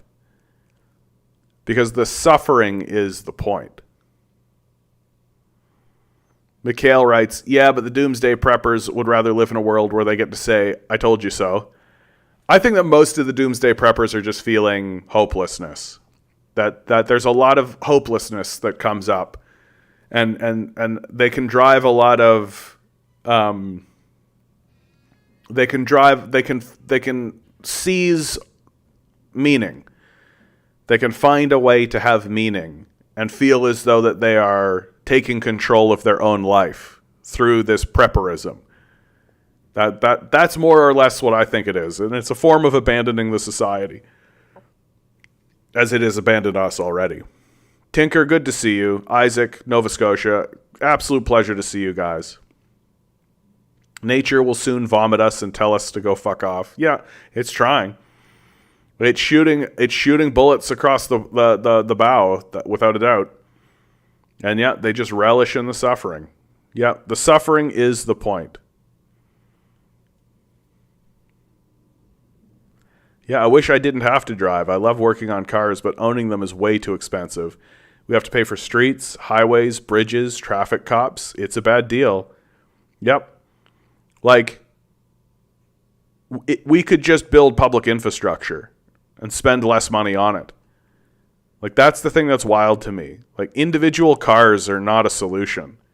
They're just not a solution. Yeah, we need a 4-day work week for sure, and we need to speed up automation to get rid of BS jobs so that we can have people do work that's more meaningful. Well, and we also need to have big conversations about the value of a lot of this stuff. Like, is it valuable to do most of the stuff that we're doing? Is it valuable to exist in this life and to have the things that, is it valuable to commute an hour to a job that you hate, that could probably be rendered obsolete in the first place? Like, is it valuable to attach our survival to employment in the first place? Like, it does not take that many people to create the food for the society. It doesn't take that much labor to do it. And most of the work that we are involved in is totally fucking nonsense. Like, is totally nonsense. And that most of it could be done a lot more casually, a lot slower, with a lot less pressure, that we could all just be bumping around, having a decent time. But instead, we have tied our very survival to a system that is designed to withhold food and shelter from us on purpose. That's the design of the system, is to withhold food and shelter from you in exchange for your labor. That is the central crux of how the system functions, that the capitalist simps refuse to actually acknowledge. They'll literally say, no, it's a completely voluntary system, like a joke, as if the choice between working and starving is any choice at all. That, of course, people are going to sell their labor into a labor system that is dominated by a small group of capitalists in order to survive, because they don't have an alternative. The alternative is death. That is the alternative. And when your choice is work or die, people choose to work. It's not a choice. Yeah, I don't think anyone should have to work at a McDonald's in order to get a paycheck. I hated every service industry and retail job I had. Some people want to advocate for a slight pay increase. Yeah, I feel like the whole society is turning Joker, right? Like, eventually there does come a point where people will say, like, what this isn't valuable. That there is nothing of value here. That it is all pointless. There's a pointlessness to it. Yeah, we've got people working 3 jobs. Yeah, like there's this sense of meaninglessness and this sense of malaise that exists in the society, because we know that we are in a decline. We know we are in a significant decline, and that the decline is going to happen very fast, and it's only going to get worse. And we know that's true because the people who are in control of it keep telling us it's going to get worse and keep planning for it to get worse, while simultaneously funneling all of the wealth of the nation into the hands of 5 people, right? And for God's sakes, like, it does get explicit. Like, this is from Warren Buffett. The class war is just that, a war, and the extreme rich are clearly winning. The Forbes 400 have an aggregate net worth of about $2.3 trillion today, and it's growing. It's just the way this system works. You're going to have poor people, and many are just going to get by. That doesn't mean it's not good. It's an excellent system for us, and we're going to maintain it. Nothing has to change except we're going to just keep growing. No serious person would ever oppose this. You can't fight it. I don't think anybody sees the economy as a bad thing. It's just natural. It's always been with us. So capitalism starts 400 years ago. It's always been with us. It's just natural, which is why it only showed up 400 years ago. And also, I guess war is just natural. So this man is clearly a fascist, right? Very clearly, black and white, a complete and total fascist. That war is natural. There's nothing we can do about it. right? The extreme rich are clearly winning the war, and it's going to keep going. And so they're saying it out loud in front of your face constantly.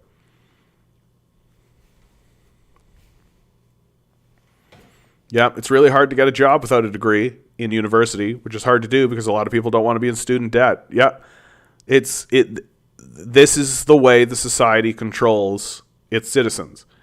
This is the way the fascist state controls its citizens. And you have to be plunged into debt peonage so that you will sell yourself to the death cult, right? That's the way it works.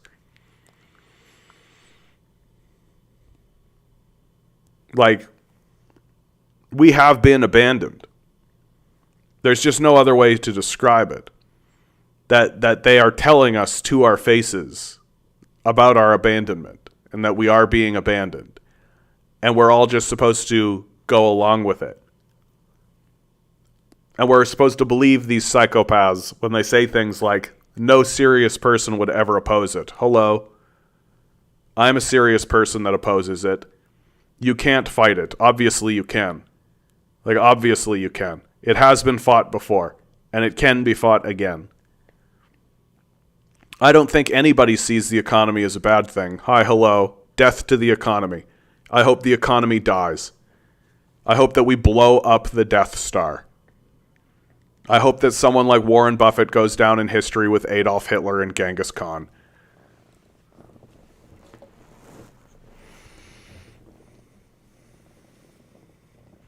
I think it's funny that Buffett's corporation has a stock price that is the highest on the markets. It's at 524. It's at 524,517 miles above anything else. Yeah, because he's explicitly a Nazi. Like, he's explicitly a fascist. And the system rewards them. Right? Yeah, being abandoned by your government is just natural, right? Being abandoned by the billionaire class is just natural. Which is why it only showed up 400 years ago, right? Capitalism is natural, which is why it's only 400 years old. Natural. Like, the monarchists said the same thing. They wanted us to believe that the monarchy was natural, right? Theocrats say the same thing. This is a form of divine right. And what's so hilarious about these psychopaths who say that capitalism is just natural? Well, you know what else is natural? Climate change. Climate change is natural. You don't seem to give a shit about that. Doesn't seem to matter when the natural forces of the universe conspire against you. But it only seems to matter when the natural forces of the universe conspire against literally every human being that exists, except you. It's almost like these people are narcissistic psychopaths. Yeah, three stooges of liberal capitalism, Buffett, Munger, and Gates. Where's that put Musk? Where's that put Musk? Musk has got to be his own show. Like, and to tie it in to what's going on with these modern events, right? Like, this is a very revealing moment. Because it does reveal obliquely and in front of your face that the system of imperial capital is psychotic and that there is no bottom. There's no bottom. That should the populace begin to organize itself in a more serious way against the capitalists, should communist parties begin to actually gain support, should even socialist parties begin to actually gain serious support and begin talking in a way that is serious about being anti-capitalist and working against capitalism, should these forces actually manifest themselves, the capitalists will find another Hitler. They will find another Mussolini. They will find the people who are willing to unleash violent force against those forces that conspire against them. They absolutely will do it. They are currently funding an open genocide and pretending like they are not, in the hopes that you will be stupid enough to go along with it. And it turns out that they are right. That we are stupid enough to go along with it. That we are stupid enough to believe that, we accidentally honored a Nazi in Parliament twice. Like, we accidentally did that. Oopsie. that they have us trained like seals to just go along with whatever stupid narrative that they have to say, even if it's obviously false and easy to falsify. We have an entire philosophical branch of economics called libertarianism that can be disproven with one game of Monopoly, and yet we still continuously go along with it. Like we are sliding downwards in a rapid pace, and it's not going to end in a beautiful way. That the conflict that is coming and the internal struggle that is happening and the internal difficulty that is happening is going to be very serious. And I'm not trying to say these things in order to be doomerist or in order to spread fear, but in order to prepare us psychologically, to prepare us psychically, to prepare myself psychically for what is going to come, to build up our psionic defenses so that when these actions begin to occur and when they begin to happen, we will be able to stand against them. That simply the act of their existence is enough to lay waste to people. Have a good one, Haltosis. Like, when a Lich King shows up, it casts an aura around itself that creates fear in people and spreads desperation and spreads anxiety and spreads despair and spreads depression. And for millions of people, when the Lich King reveals themselves, when they show up, the despair that they spread will be enough to silence many. But because we have predicted it, because we have seen it, because we have seen the coming of the Lich King, we see that the Lich King is coming. When they come, we will be able to stand against it, point at it, and say, this is an abomination and we should stand against it.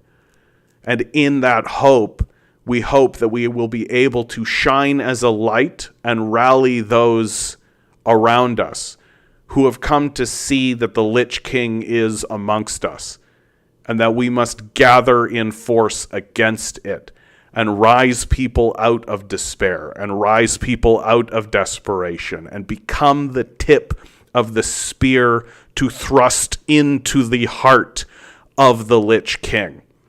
And that is what we are talking about. That is what we are discussing. We do not talk about the rise of the Lich King, and we do not talk about the decline of our civilization so that we can fall into despair. We do it so that when it occurs, we know that we can fight back, and that we know that we can find one another, and that we know that we can grab each other's hands and support one another and create a meaningful fight against it. Cuckery is buckery. Why are they telling all NYPD cops to show up in uniform tomorrow? That's fun. Galvanizing the force.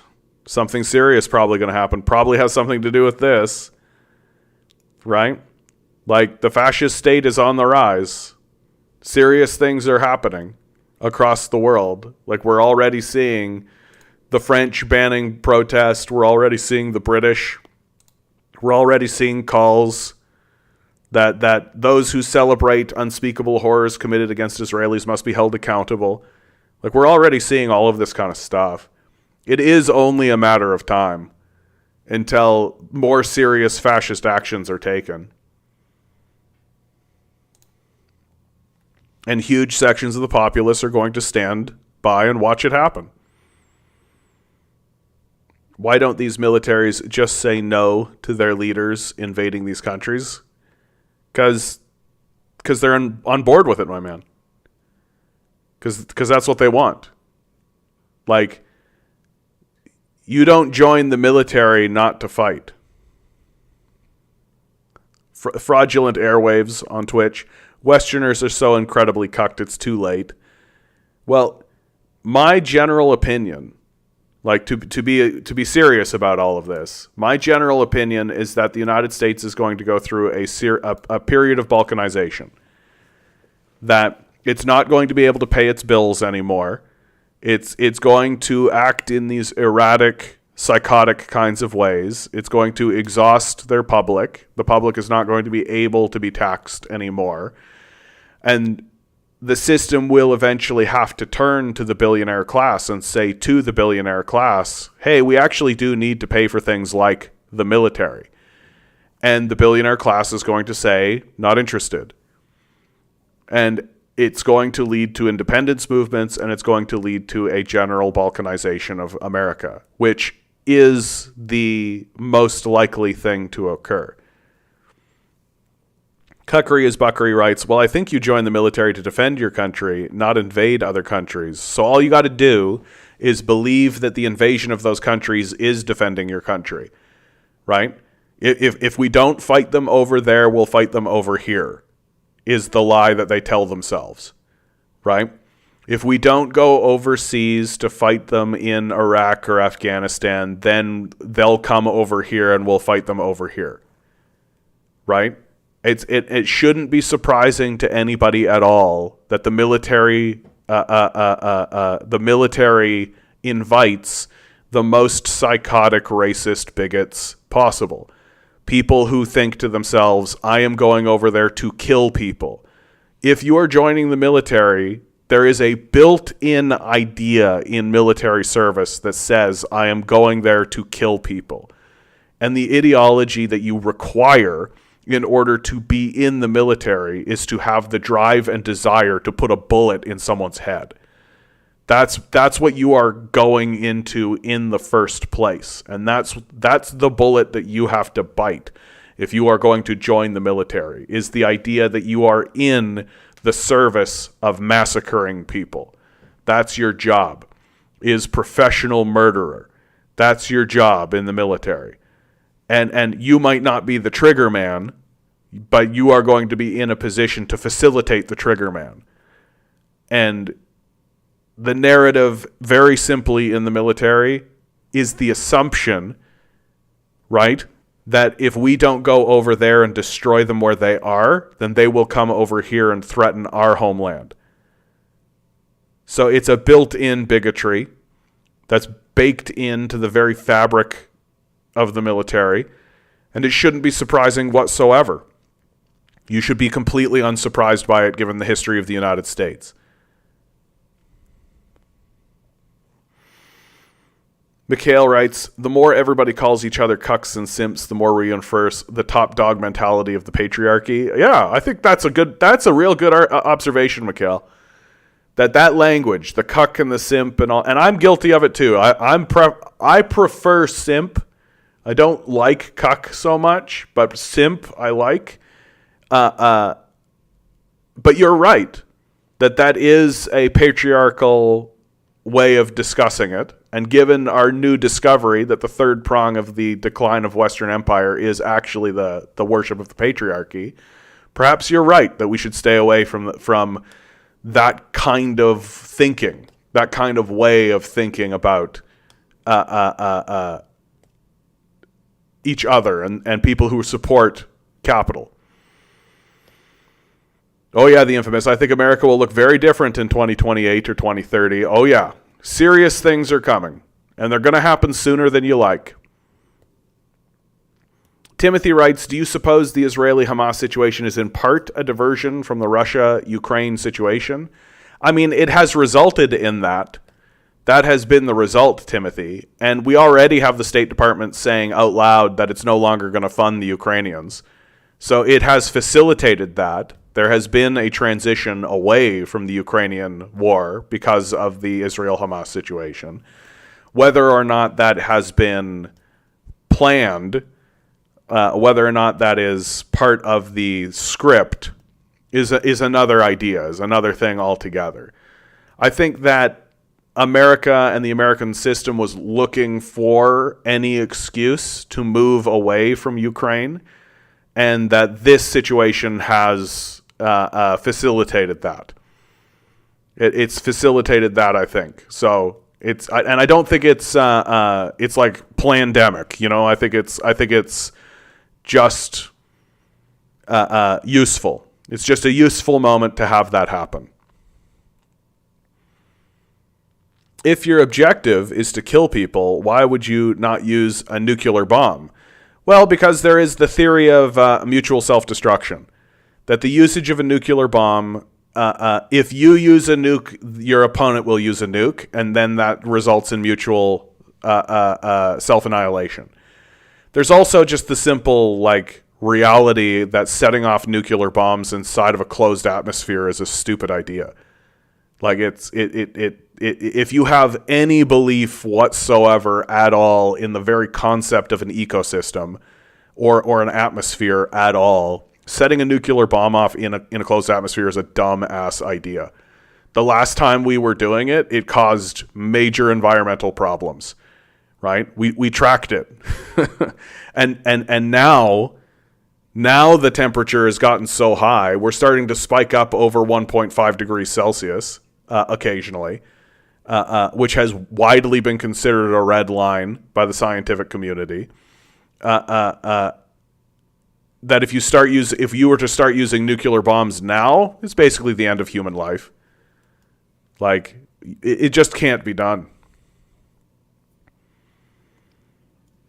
And also, some people have pointed out that nuclear technology, in terms of the weaponization of nuclear technology, is no longer really that necessary.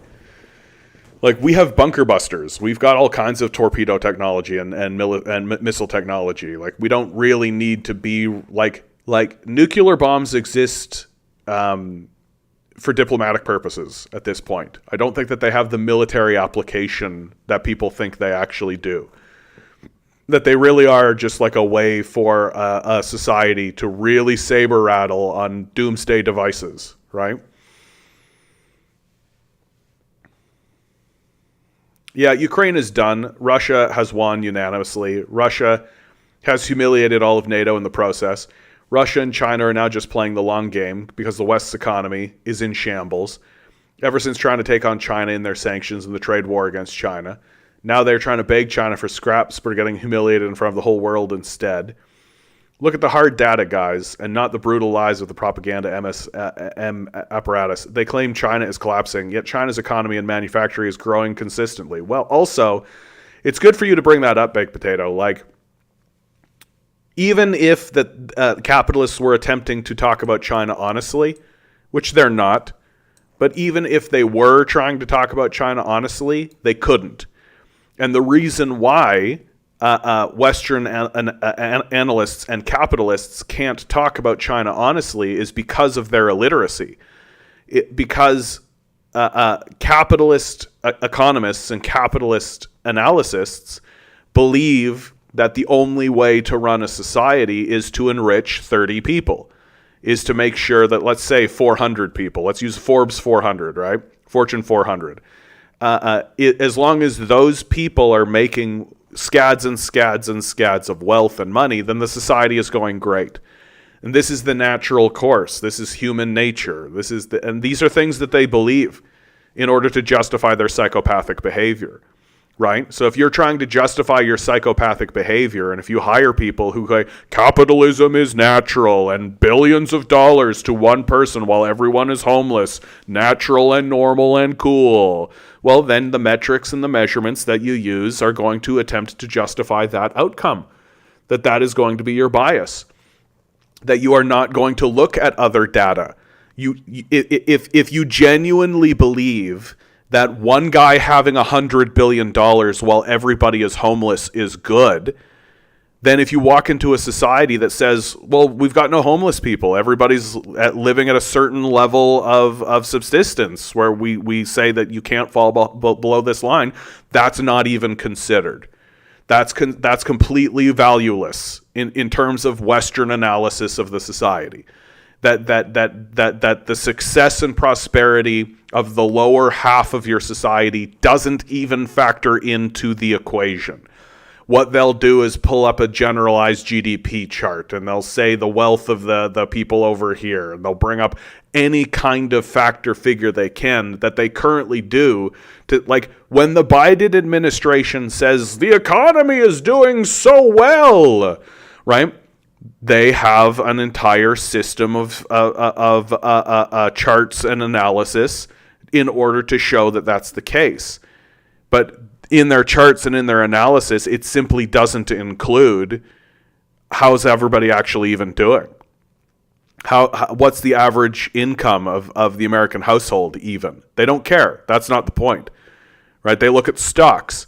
They look at income from trade, right? Forgetting that all of that income just goes to two people, and we don't see a scrap of it. So if even if they were attempting to analyze China using the type of data analysis that they analyze, and they would say, oh God, China is collapsing. No, China might not be collapsing. Capitalism in China is collapsing, because that's the goal. The goal for China has always been the inevitable collapse of capitalism throughout China and the rise of a Chinese communist state.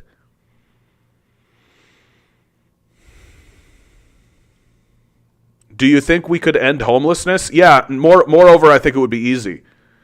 I actually think it would be very easy. For every homeless person, there are 5 empty houses. You could give a person a home. Oh, John, wouldn't that collapse the housing market? Correct. Oh, if you do that, it'll blow up the Death Star. Correct. You could say individuals can only own 2 properties. Done. It's over. All of this landlordism, all of these psychopaths, all of the investors in the market, all of this gone. The whole thing destroyed. And you could do it in a day. There would be a massive fire sale. Prices would plummet. The capitalists would talk about it as if it was this massive crisis, and it would be a crisis for them, which would be my point. I would love to create a crisis for these capitalists. And the populace would end up being housed. You could open up a wicket at the DMV or a Service Canada, and the entire point of that wicket could be, hello, I don't have a home. Here's my citizenship papers. I'm a citizen of the country, state, province, whatever. I need a home. Oh, okay, citizen of the state. We are going to turn to the person that owns 100 houses and take one from them and give it to you. And if the person with 100 houses goes, we all say, shut up. We don't care what you think. Sit down. And move on. My faith is not in humanity, it's in the system that created humanity. That's the faith that I have. My faith is not in humanity. That I believe in a higher power. And I don't mean some effervescent, non-existent force that we read about in books. The earth created us. It created a garden for us to be in. We sprang forth from the earth and from the universe.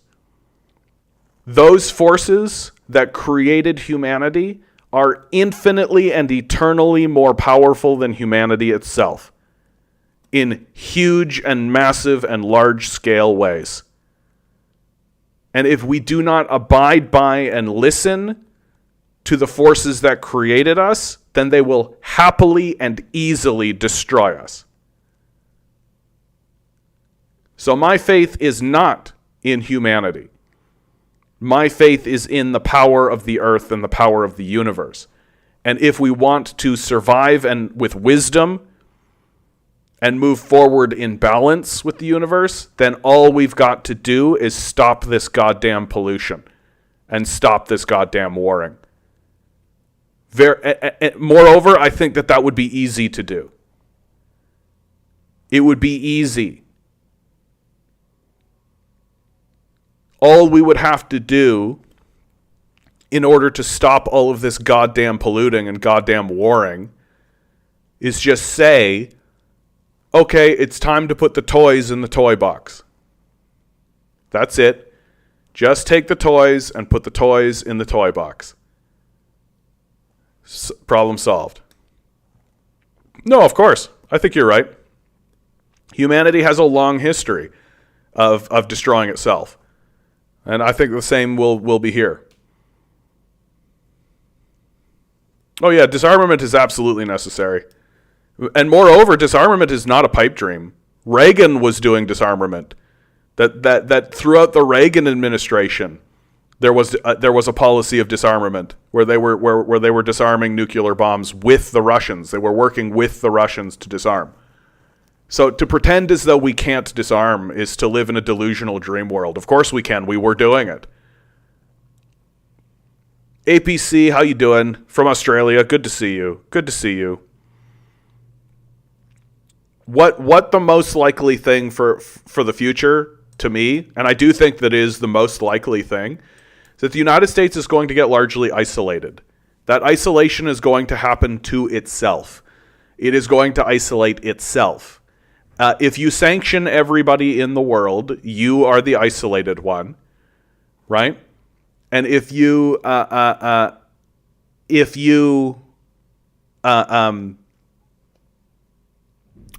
policy is, why are we engaging in foreign adventurism overseas, which is what's coming out of the Republican Party, well then that's a policy of isolationism. And America is going to go through this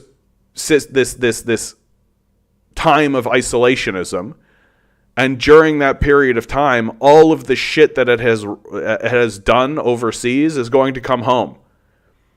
This is just a historical truism. You could take a look at guys like Dan Crenshaw to see that this is the case. Dan Crenshaw to see that this is the case. If you go overseas with policies of destruction and death, you bring them home. Oh yeah, I'm not saying that Reagan was good. Like, I'm just saying that it's completely possible to disarm. Yeah, but then Rupert Murdoch and Bill Gates can't take their private jets everywhere. Correct. Like, my favorite thing would be to arrest some of those guys. Like, that to me would be an absolute jewel. If I ever saw any leadership at all basically stand up and say, hey, ground these planes, and then one of these billionaire guys, because they're all psychos, right? One of these guys is going to be like, that doesn't apply to me. I'm just going to fly the jet, take him, put him in jail, forget about him. Point at him, be like, yep, we're serious. Like,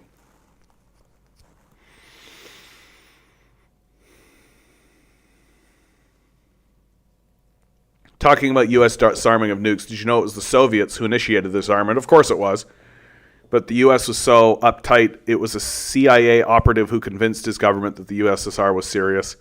Yeah, I mean, yeah, of course it was the Soviets that started that process, right? The Soviets were interested in things like humanity and the basic improvement of the human condition, right? Like that's what they were interested in.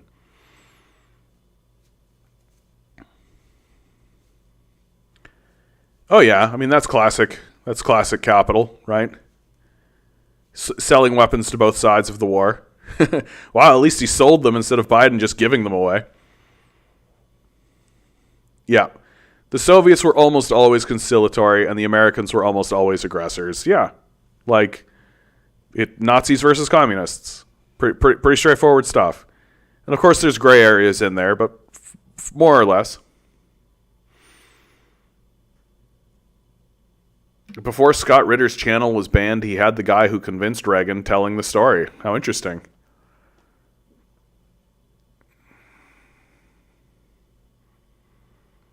I feel like we should start taking bets. I feel like we should start taking bets. Just for fun. Right?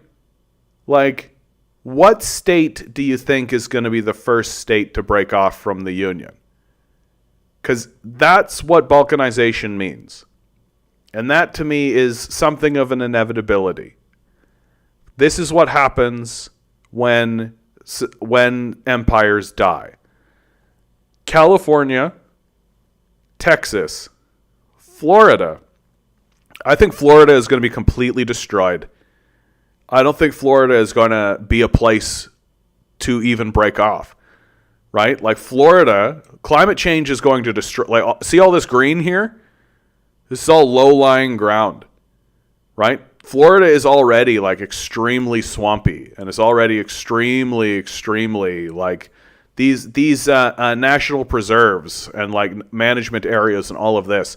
These aren't like this because the people of Florida were like, we want to preserve these areas and make them green for the future. Society can see them. Like they cannot develop these areas. These are undevelopable, right? It's like that scene in Monty Python and the Holy Grail, where it's like they told me I couldn't build the castle on the swamp, but I built it anyway, and then it sank into the swamp. But then I built it again, and it sank into the swamp a second time, right? Like it's that. Like that's what they would have to have done. Oh yes, don't forget Thomas Sowell came out saying segregation was good. Actually, yeah, wonka wonka. Thomas Sowell, not an Uncle Tom. Guam. Lou, that's a subtle choice, Lou. That's a subtle choice. So if the water level comes up 2 inches, 3 inches, all of this is underwater, right? Like you're looking at underwater. All of this is going to just be underwater, right? Like Florida is so fucking screwed. I can't even begin to tell you how fucking screwed Florida is. And like, I don't think that they're going to be able to get organized enough to have an independence movement, right? It's just going to turn into complete swamp territory, and the people who live there are just going to be swamp people, right? And then all of those people are going to come on up to Georgia, right? Atlanta. They'll create like a town here, right? Jacksonville might survive. Who knows? Savannah, right? Yeah, it's scary living in Florida, being that close to so much water. I mean, I imagine it's a beautiful place. Like, they got beautiful beaches and all that. Like, I bet Miami would be a cool place to visit. But, like, it's just straight up. Like, it's going to get totally ramrodded. Like New Orleans, right? New Orleans is going to get totally screwed over. Iowa. Wow, that's an interesting choice. So far we've got Texas, California. Those, to me, I actually would like to throw in Washington. Right? Not Washington, D.C., mind you. Right? Not Washington, D.C. Like, boom. But rather Washington, Seattle. And I think it is because of Seattle. That Seattle is in probably one of the most progressive places in the Union. And it's completely possible to me that as the breakdowns begin happening. Although Texas, to me, seems extremely likely because that's where you have billionaire tech people like Elon Musk. A lot of money has flown into Texas. It seems that the narrative is very clear and very clean that we don't want to pay taxes to the government, right? That's what they're already saying. That's why Texas doesn't have any kind of taxation system, which is why its power grid goes down anytime there's any stress on it at all. We don't want to pay any taxes at all. And if the federal government were to turn around and say, hey, we actually do need taxes to be paid, like we actually do need that, well, Texas is going to say, go fuck yourself. To me, that's where the safe money is Texas. I also think that, like, Texas is a very, like, hard right kind of a place. That when Donald Trump is talking about that border wall, like, who do you think he's talking to? Right? You think he's talking to people who live in South Dakota? No, I think he's talking to people who live in Texas. Right? I think the Texans are generally in favor of a border wall. As stupid an idea as that is. And so, as the value of the dollar plummets, right? Because the value of the dollar is going to plummet. the rest of the world is beginning to trade off the dollar. And we're seeing that happen in more and more significant ways. That for the last 80 years, most of the world trade has happened through the institutions, the American-run institutions, such as the IMF, such as the World Bank, that forced you to trade in dollars, right? And so America had this sweetheart deal going on where they could just print dollars, trade to China. China was a big one. Trade these dollars to China, and in exchange, China would make goods for them. And then the reason why China takes these dollars is because then China can turn to India or Myanmar or Thailand or Vietnam, Mongolia, Kazakhstan, right? And say, hey, we would like to trade goods with you. We have dollars. And a lot of these places would say, oh, dollars are good, right? We could trade in dollars, right? Well, now China is turning to a lot of these places and saying, hey, how about instead of trading in dollars, you trade in the yuan? And a lot of these places are saying, yeah, okay, well, let's do that. We're seeing the Chinese for a long period of time were the number one holder of United States Treasury bonds, and that has gone into a sharp decline. And eventually the United States, the originator of this Ponzi scheme, is going to look out into the world and is going to say, hey, can we get goods for dollars? And people are going to say, no, not interested. That your dollar is not worth much anymore. We actually can get a better deal from China. We actually can get a better deal from Iran. We actually can get a better deal from Russia. We can just do a straight goods for goods trade. We don't even need to include currencies. We can trade our oil, says Venezuela, to China in exchange for rice. Or computer chips. We can make trades in commodities directly with one another without including a currency exchange at all, because we're all actually making stuff. What do you make, America? What's America making? And the answer is bombs. Bombs. Conservatism or liberalism when it comes to the economy.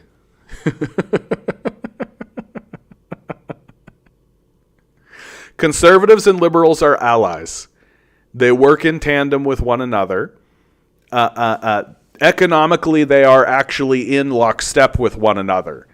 And that they work with one another in order to facilitate the goals of capital. So they are in no way antagonists with one another. They simply appear to be antagonists with one another to the populace in order to play a good cop, bad cop game against the populace to facilitate capital. So, what would be a really good example? Oh my God, inflation. Grocery prices are going through the roof. The housing market has gone crazy. Oh my goodness, this is a crazy situation. Those rascally liberals, with their tax and spend liberalism, have made the housing market, let's say, double. Oh God, it's up 100%. Those tax and spend liberals have increased the profits of the capitalist class by a factor of 10. Oh, we got to get rid of those liberals, and the way to do that is to vote in conservatives. Got to get those conservatives in power. And then the conservatives will come in. They'll lower housing prices by 10%, remembering that it went up by 100%. They'll lower it by 10%. The media will widely and across the board say, resounding success, prices lower. And much of the populace will go, oh yeah, 10% lower. Yeah. They did it. The conservatives did it. And the grift continues. It's what I call a ratchet theory, right? Liberals get in and they improve things one notch. Conservatives get in and they go 2 notches back. Liberals, 1 notch forward. Conservatives, 2 notches back.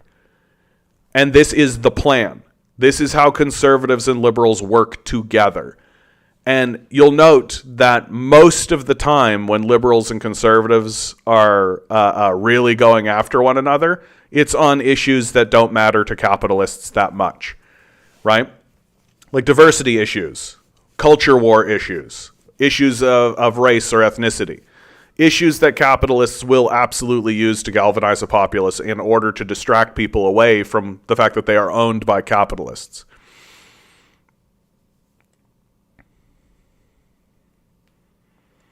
I'm against Joe Biden, then I choose conservatism. Like, Joe Biden and Donald Trump are allies. They work together. Like, you are not, it doesn't matter if you choose liberal or conservative because they're both capitalists. Like, you are voting for the system of capital. That's what you are doing. And you're just deciding which type of capitalism is more in line with what you think your system of capital should look like. But they're still going to rob you blind. They're still going to do imperialism across the globe. They're still going to do all of that kind of stuff because they're allies who work together. That American politics and Canadian politics is a WWE show. Hulk Hogan comes in, does his act, audience cheers. Andre the Giant comes in, does his act, audience boos. They fight. Someone hits someone with a chair. There's interference. The ref is blind. The ref himself is corrupt. The audience goes crazy. Show ends. Audience leaves. And Hulk Hogan, the ref, and Andre the Giant shake each other's hand, say, "Great show today," and they all get paid by Vince McMahon. That's the nature of Western politics today.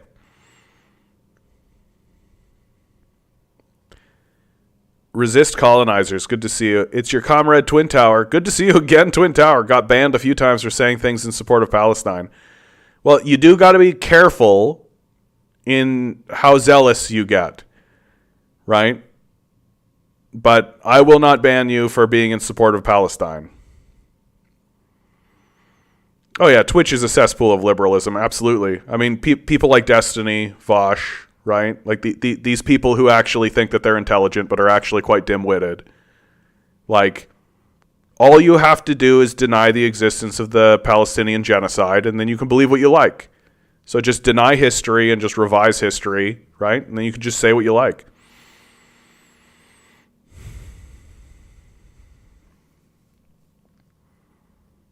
Yeah, it doesn't matter who's in power. You won't get health care, student debt relief, improvement in living conditions.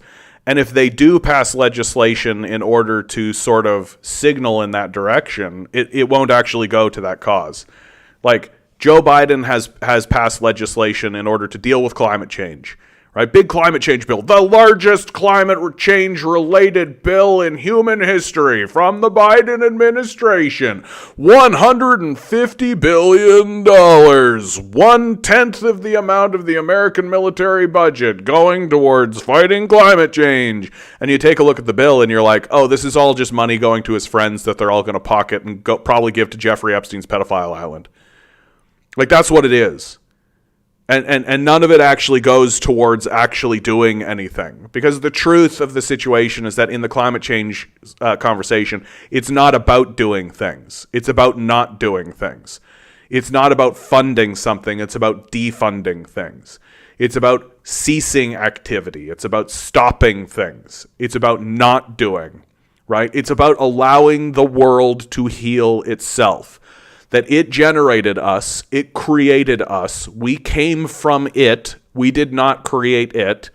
It is our mother, we had nothing to do with it.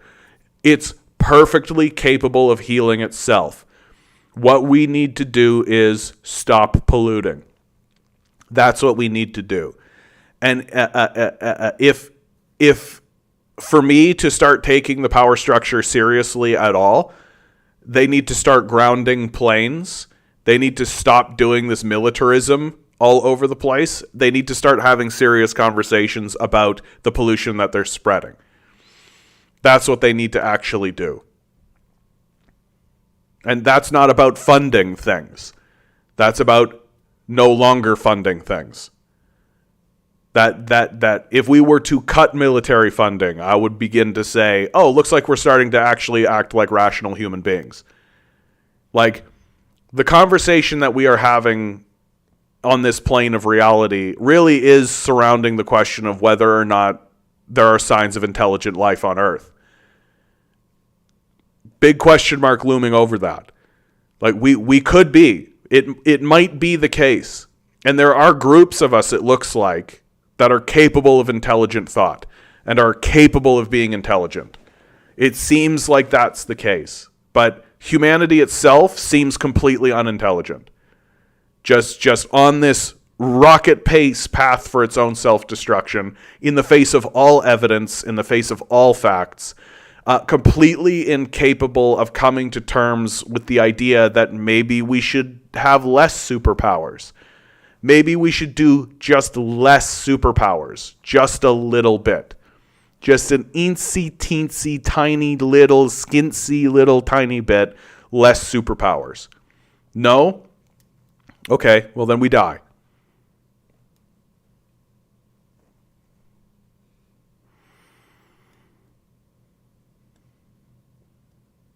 Voting means you get to have a say in the color of the burning house. Democracy.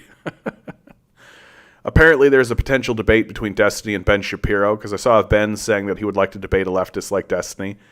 And in the comments, I mean, they actually are pretty well suited for one another.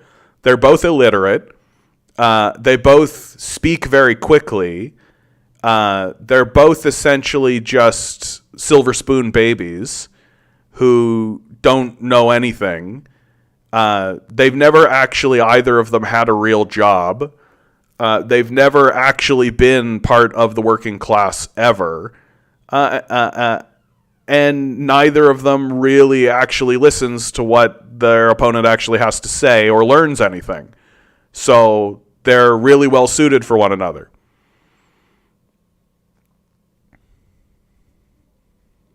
Like, Destiny isn't a leftist. Like, this phrase leftist, right, is used in America to describe a liberal. Liberals are not leftists. Liberals are liberals, right? They are still like Destiny and Ben Shapiro agree on the core issues. The core issue being, should people be owned by capitalists, right? Should the system of capital own people? Should food and shelter be withheld from the populace in exchange for our labor? Both Destiny and Ben Shapiro say yes, of course. And if you disagree with that, it's because you're an envious loser. That's their point for both of them. So the idea that Ben Shapiro and Destiny are going to come together and anything meaningful is going to happen, it's totally pointless. It's just a way for two tribes to bicker at one another.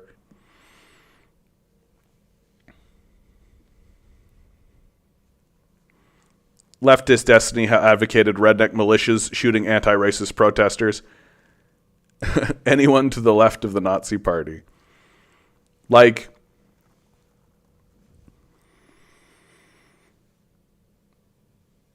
what we are looking at right now. Like, let me be really clear, right?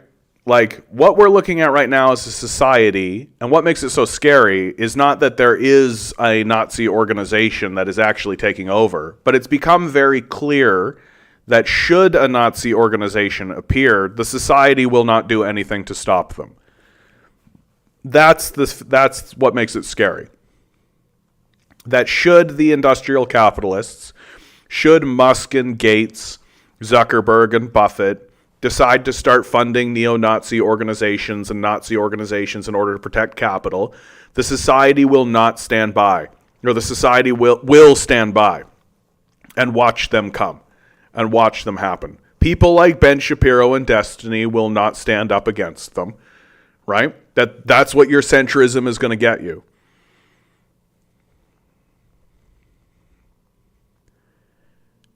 We've got a true OG. Props to Israel for no longer giving Gaza free electricity. So we are anti-Nazi here.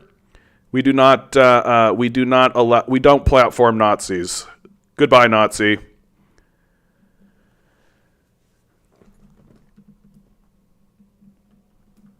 This is an anti-Nazi space. Yeah, there's no evidence of the beheaded babies. Yeah, I can even show it. But we don't need to platform Nazis for any longer. Like, this is an anti-Nazi space. We do not platform Zionists. We do not platform Nazis. We do not debate them. Your position is that there is no genocide, so you are a delusional lunatic. Goodbye. This is me being nice to you.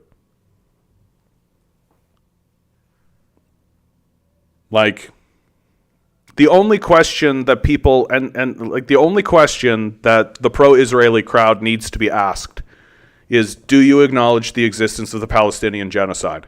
It's the only question that needs to be asked, because they cannot answer it. Because if they say no, they do not acknowledge the existence of the Palestinian genocide, then they're delusional lunatics. And if they say yes, then they're just admitting that they're Nazis. That, of course, there's a genocide going on, and I'm in support of it. So, delusional lunatic on the level way worse than a flat earther, right? Or complete and total Nazi. You get to pick which one of those ones you'd like to be.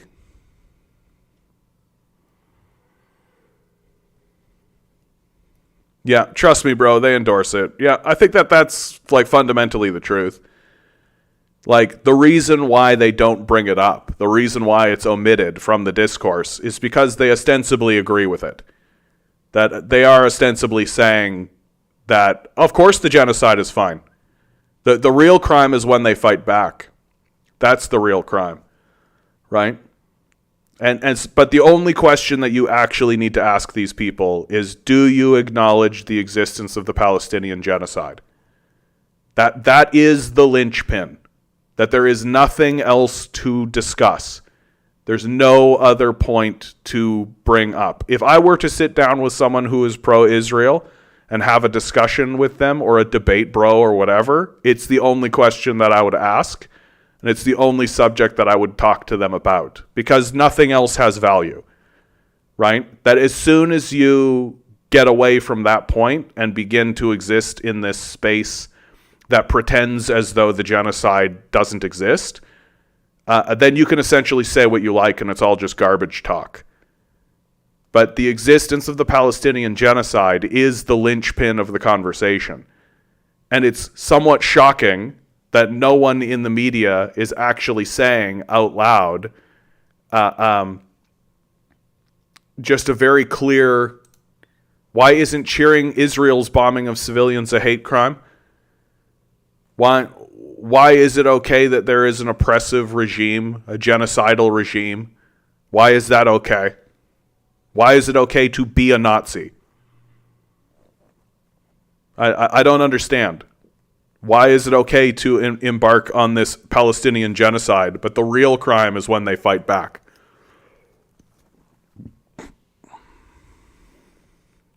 Why isn't cheering Israel's bombing of civilians a hate crime? Most of the leading rights groups say Israel's committing the crime of apartheid.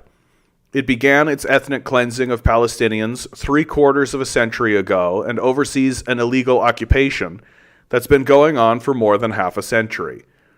During its decade-and-a-half siege, Israel's military has killed more than 5,000 Palestinians in Gaza. Over the past 4 days, the nuclear-armed state has killed over 25,000 Palestinians, including 260 children. Alongside its onslaught on Gaza, Israel has also bombed Lebanon, Syria, and Egypt over the past 48 hours. Yet it's those who have been rallying against Canada's contribution to the racist colonial enterprise who are being declared criminals by crazed politicians and supporters of the apartheid state.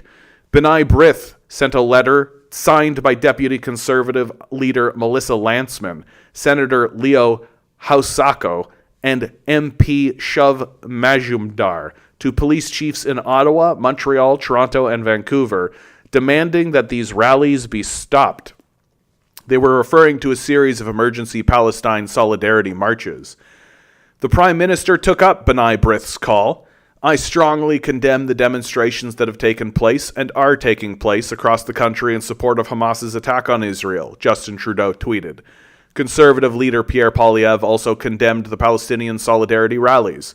Quebec Premier François Legault said opposing apartheid was shameful and unacceptable, while Ontario Premier Doug Ford declared that hate rallies have no place in Ontario. It's a sign of the Jewish Zionists community's immense power in Toronto. Left-wing Mayor Olivia Chow put out a deceitful, Islamophobic plea to suppress protesters' rights. She wrote, "The government of Canada has rightly listed Hamas as a terrorist organization, and we simply must not tolerate any support of terror, full stop. The rally to support Hamas at Nathan Phillips Square today is unsanctioned, without a permit, and I unequivocally denounce it." Glorifying this weekend's indiscriminate violence, including murder and kidnapping of women and children by Hamas against Israeli civilians, is deplorable. I am receiving updates from the chief of police, who assures me they will investigate and address any suspected incidents of hates. Toronto does not issue permits for demonstrations, as Chow well knows, since her former husband Jack Layton helped win that victory in the Supreme Court. Major media outlets are calling for anti-apartheid protesters to be arrested.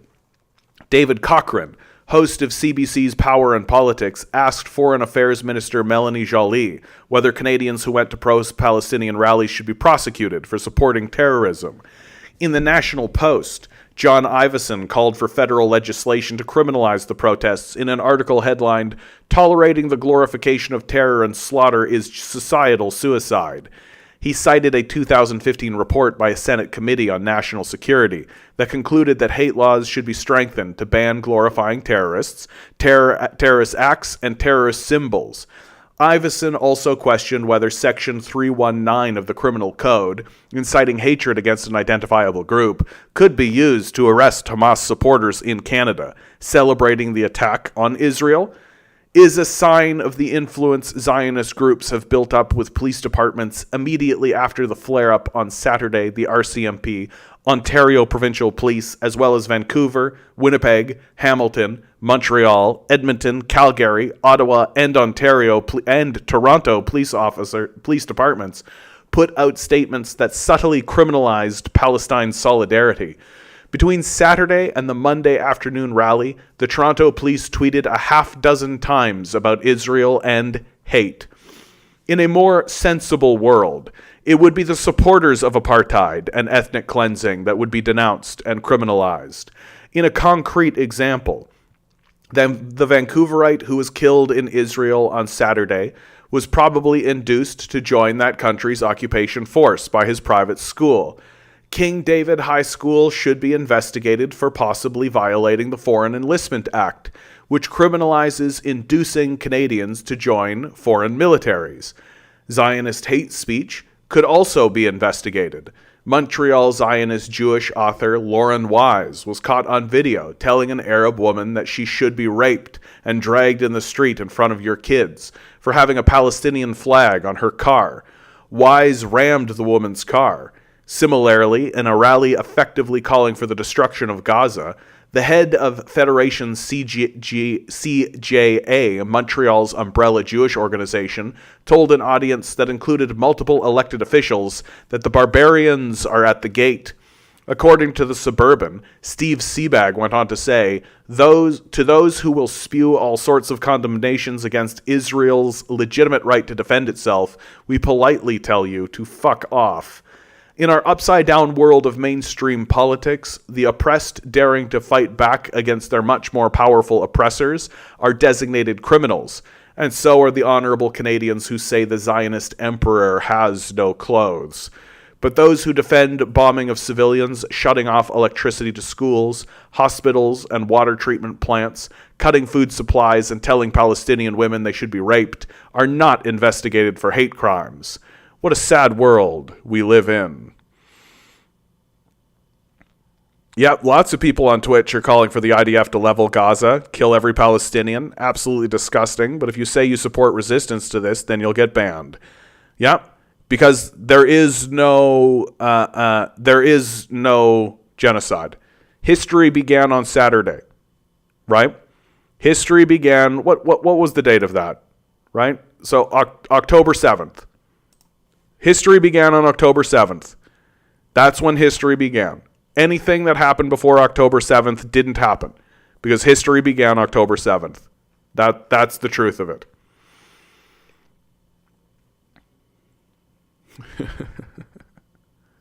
Yep, the conflict only started last Saturday. That's right. Exactly, Isaac. October 7th. Great minds, Isaac. Great minds. Yep. Voting is a type of gambling. Gambling is at least fairly honest. I worked in the industry, making the machines. Tight regulations, things are clearly laid out to those playing the game, etc., etc. Yep. It's the deception that exists within the system. The idea that you're actually given a real choice. That makes it a huge, major joke. So my advice, especially to someone like you, Resist Colonizers, because you seem to have quite a bit of zeal in regards to this. The only question that you should be asking pro-apartheid and pro-genocide supporters is, do you acknowledge the genocide of the Palestinian people? Because this is extremely easy to show, right? Israel, Gaza, not Gaza, Palestine, history map. Literally, ABC News, USA Today, Al Jazeera will give you a good one, right? Like real simple, straightforward stuff. If you want to get aggressive, Abby Martin, Gaza fights for freedom. Just straight up, literally the first thing. Like these are easy to find. The history of it is simple and easy. So, and then from there, so if they say no, right? So they've got three options when confronted with this question. Don't answer the question, so they're intellectually fraudulent, right? And so then you just get to re-ask the question. Do you acknowledge the history of the Palestinian genocide? Right? Do you acknowledge that reality exists? There's actually four things that they can do. So they can either not answer the question. The most common thing for them to do is just to continue flinging accusations, which you can just ignore, right? Which you should ignore, because they are a crazed lunatic, right? They have the intellectual capacity of a rabid dog, right? They're not thinking. They're literally just foaming at the mouth, living in a highly emotional space. They're worshiping their team. They're literally just looking at what's being said to them by their daddy and saying, "But daddy said so." So they're not in a space of intellectual thought.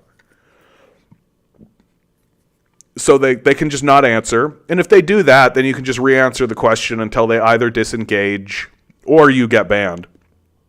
And then if they say, "What are you talking about? What are you talking about?" Or something along those lines, "What am I talking about?" Well, then you can direct them to these sources.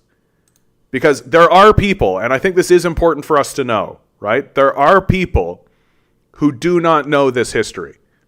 They don't know the history. And it's reasonable that they don't know it. Because they live in a society that is doing nothing to explain it to them. It's not putting it forward. Like when this happened, it's not like the National Post published a bunch of articles showing this map very clearly. To be like, hey, everybody, this is the history of this conflict. This is what's going on. Why? Because we are heavily invested on the side of the apartheid. We are heavily invested on the side of the apartheid. And so people don't know the history. So that's three. Then they can say, no, I don't acknowledge the existence of the genocide. And in which case you can direct them to something like this again, right? Because it might be that they're clueless. But if they continue to say no after seeing something so clearly, then you have to walk away. Because they're flat earthers, climate change deniers. They're just delusional, right? Like, and they want to be delusional. And you can't waste your time and negotiate with delusional people. right? You have to know when to walk away. And so if you show something like this and they continue to say no, right? Or then they can say yes. And then they'll reveal pretty quickly that they're a Nazi, right? So yes, I do acknowledge the existence of the genocide, and it's a good thing, right? And it's a good thing. Black Slime. Hello, guys. Just wanted to say that I'm an Israeli atheist Jew. Good to see you, man. Good to see you. This is a good opportunity for me to say to someone like you, Black Slime, we are in opposition to Zionism. Zionism is what we are in opposition to. That it is very easy for people to condemn those who are critical of Israel as being anti-Semitic. It is the tactic that was used throughout the 80s and 90s a lot. And I would like to make very specific right now that if you are a Israeli and a Jew, fine. Welcome aboard. Good to have you. If you are a Zionist, get the fuck out of here, you fucking Nazi. Bye. And it's as simple as that. Resist Colonizers writes, my grandfather was a victim of the show. I don't know what this is, my man. I have known of the crimes of the Nazis for as long as I can remember. He rejected Zionism. I will never betray his memory. My father turned into a Zionist after he died, unfortunately. It's quite a personal issue, unfortunately. It sounds like, my man. Sounds like. Are you in Israel right now, Black Slime? I do have to put forward that I have a bit of skepticism on this, my man. People will come in and cosplay. That has happened before. I've had people come in and cosplay that they are Ukrainian, for example, right? That happens all the time. Isaac says, I don't know how I would react if I was living in those conditions that the Palestinians are living. I have no right to judge how an oppressed people who have been massacred should defend themselves. Yeah, that's my position, Isaac. Like, we don't really have a leg to stand on as Westerners. Like, it is our countries that are facilitating this. It is our countries that are funding this. It is us that are actively working to ensure that this happens. The show equals the Holocaust. Thank you, Resist Colonizer. I appreciate that. The Jewish name for the Holocaust. Thank you, guys. I appreciate that. I was unaware of that, so I learned something today. Thank you.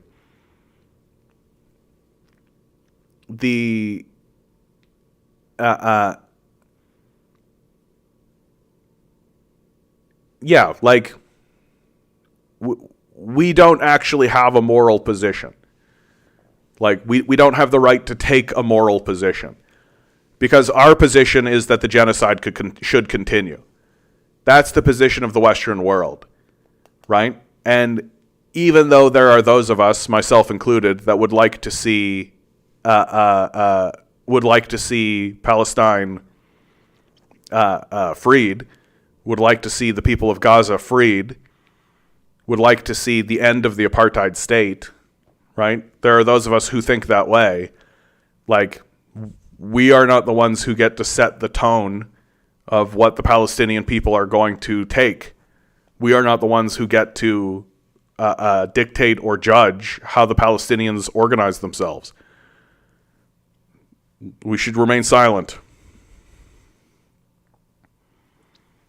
Like, it really is that simple. We should remain silent. Leave these people alone. We've done enough. That the best thing for us to do is to agree to the two-state solution and stop messing with these people. Like, that's what we should do. We've literally spent the last 100 years messing these people's lives up. We don't need to continue in our involvement. We don't need to continue looking at them. We don't need to continue. We don't need to pretend as though we have the right to judge them, because we certainly don't. Black Slime writes, I hope I don't get banned for this. Well, what? For being in Israel? I mean, I assume, like, I don't know what your position on anything is, Black Slime. I could tell you my position, right? That the genocide and the apartheid state of the Palestinians needs to end. That what the Zionists are doing is unacceptable. It is, but that my country is involved in it. That Canada and the United States and much of Europe is involved in this genocidal process. Because the point of having Israel in the Middle East is to have a United States military base there. Joe Biden has confessed to as much and has said that if Israel did not exist in the Middle East, we would need to create one. That Israel is the lily pad from which the United States launches all of its military, all its militarism into the Middle East. And so our involvement, Western involvement in Israel, is not going to end. For that very reason. For that very reason. And that if we wanted to see an end to this conflict, the thing to agree with and to agree upon is the two-state solution, is to acknowledge that Gaza and the West Bank is for the Palestinians, and that Israel exists as its own state, and to move forward from there. That if that's what you're looking for, if peace is what you're looking for, then that's what we have to agree to. But Israel isn't interested in it. The United States is not interested in it. Canada is not interested in it. And so it's not going to happen. And until it happens, should it happen, then anything that the Palestinians do in order to defend themselves is legitimate, as far as I'm concerned.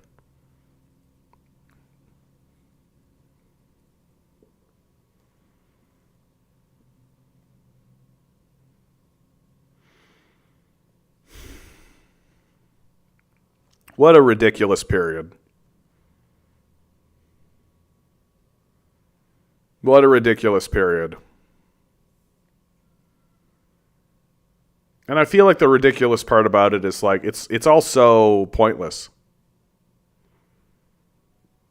Oh, you didn't serve in the IDF. There's a good start. Like, it's all so pointless. Like, the Soviets showed us that there is a way to build up productive forces without slavery, without imperialism, without going into other places and stealing resources, without high-level theft and murder, that you can just internally build up internal economic forces. You can do it. It is possible. The Soviets showed it. They showed it to be true. And now the Chinese are doing the same. That all of this warring and adventurism and destruction and death that we are spreading throughout the globe is actually pointless. Is actually pointless. It doesn't need to be this way at all. That it more and more it is revealing itself to actually be a backwards way of living in the world. That you slow down your productive forces. You slow down the advancement of your own society. You make it more difficult for your society to progress. You make it more difficult for productive forces to actually build up in your society by organizing yourself this way. And it's going to get painfully obvious. It's going to get painfully obvious as time moves forward.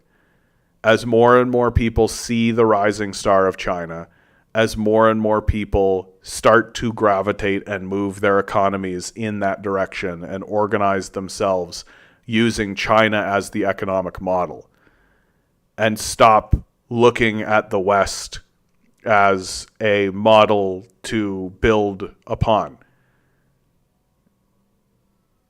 it's going to get very, very obvious very, very fast. Like right now, it's China. And China is just now reaching par with America in terms of its economic output. But China is ascending and America is descending. In 10 years' time, China will be well ahead. In 20 years' time, China will be heads and shoulders above America. And then on top of that, who do you think India is going to look to? Do you think India is going to look to the west, or do you think India is going to look to the east? I understand that, Black Slime. I would like to point out that not everyone who lives in Israel is a Zionist. I understand that. Look, I think it's completely reasonable to believe that there is a person who was born in Israel who's just there. Right? That's believable. Right? That you're just there. Dealing with the shit. Right? Dealing with the shit. But that's the shit. That's the shit, right? The shit is that you were born in Israel and there you are. You live in an apartheid state, right? Pretty black and white. Like, it's an apartheid state. Your people are committing a genocide against the Palestinians and have been for the last 80 years. That's what you've been doing. Like, my advice to you is to start supporting an end to it. That's my advice. Start saying, hey, stop it. We have to put an end to this. Because serious things can happen to Israel. Very serious things can happen to Israel. That Israel exists at the behest of foreign powers. And those foreign powers, specifically the United States, have shown over and over and over and over and over and over and over again that once it is no longer politically viable,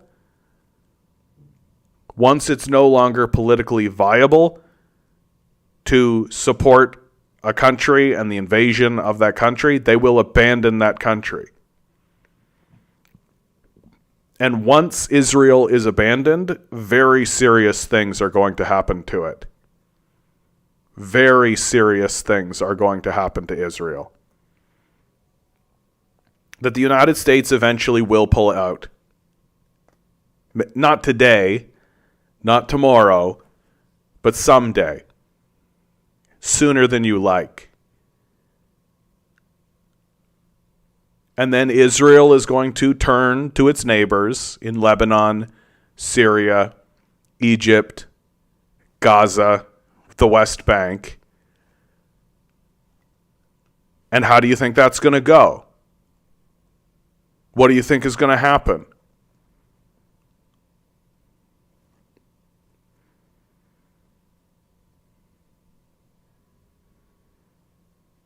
And it looks to me like that's the path for Israel.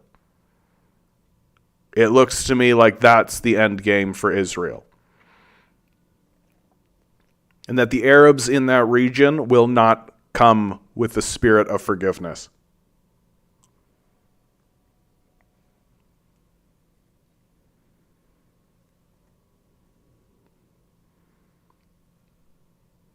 Like, now's the time to read the Torah. Find the words of the prophets.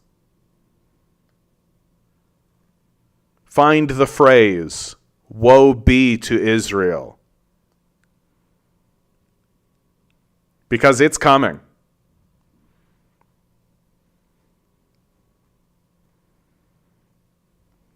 No, I expect a lot of Israeli Arabs are pro-Palestinian, right? Of course. Like, I don't know how you could be an Arab and not be pro-Palestine. Like, there will be a reckoning, and it will be serious. And it's going to come because the Americans will eventually just pull their financial support. Just like they're doing right now to Ukraine. Just like they did to Afghanistan. Just like they did to Vietnam. Right? They will just pull out. Because that's what they do.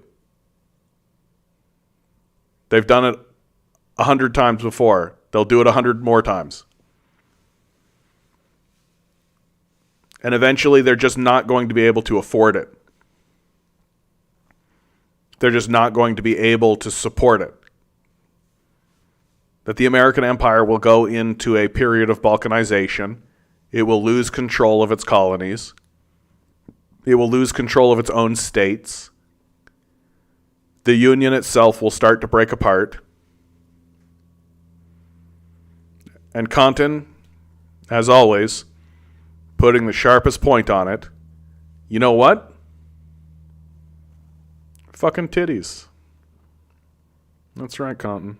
Thank you. Thank you. As always, my friend. As always.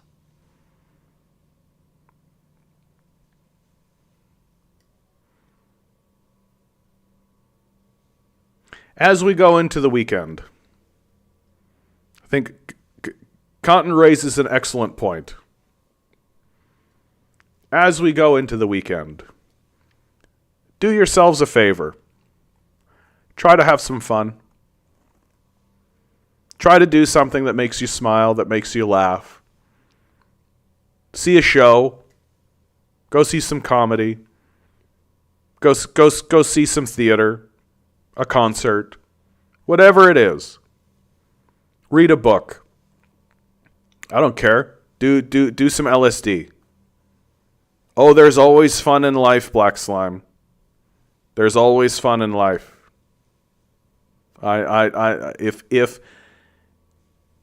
If you're not having any fun, then you're not really alive, my man. You can make your own fun, and I believe you can. I believe you can. That this is the order of existence. Are you safe? And if the answer is no, then you need to turn that answer to yes. You need to find a way to make that a yes. Are you safe? Are you having any fun? And if the answer is no, then you got to make it a yes. Do you love yourself?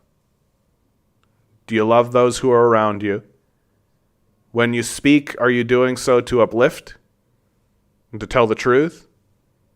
And when you think, are you doing so on how to improve the world around you? And then finally,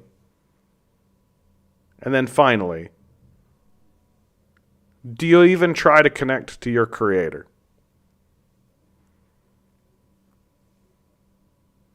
This is the order of our existence. And so, most of us, it might be different for you, Black Slime, most of us are safe at the moment. So I highly advise everybody go out and just have some fun. Have a good time. Go try to get laid. Do something enjoyable. And always remember, each and every one of you is a quantum being walking around in quantum energy. These billionaires are spending hundreds of billions of dollars in the hopes you'll never realize it. You'll just stay the good little commodity they need you to be. Rebel. Revolt. Repent. Good luck. We're going to need it.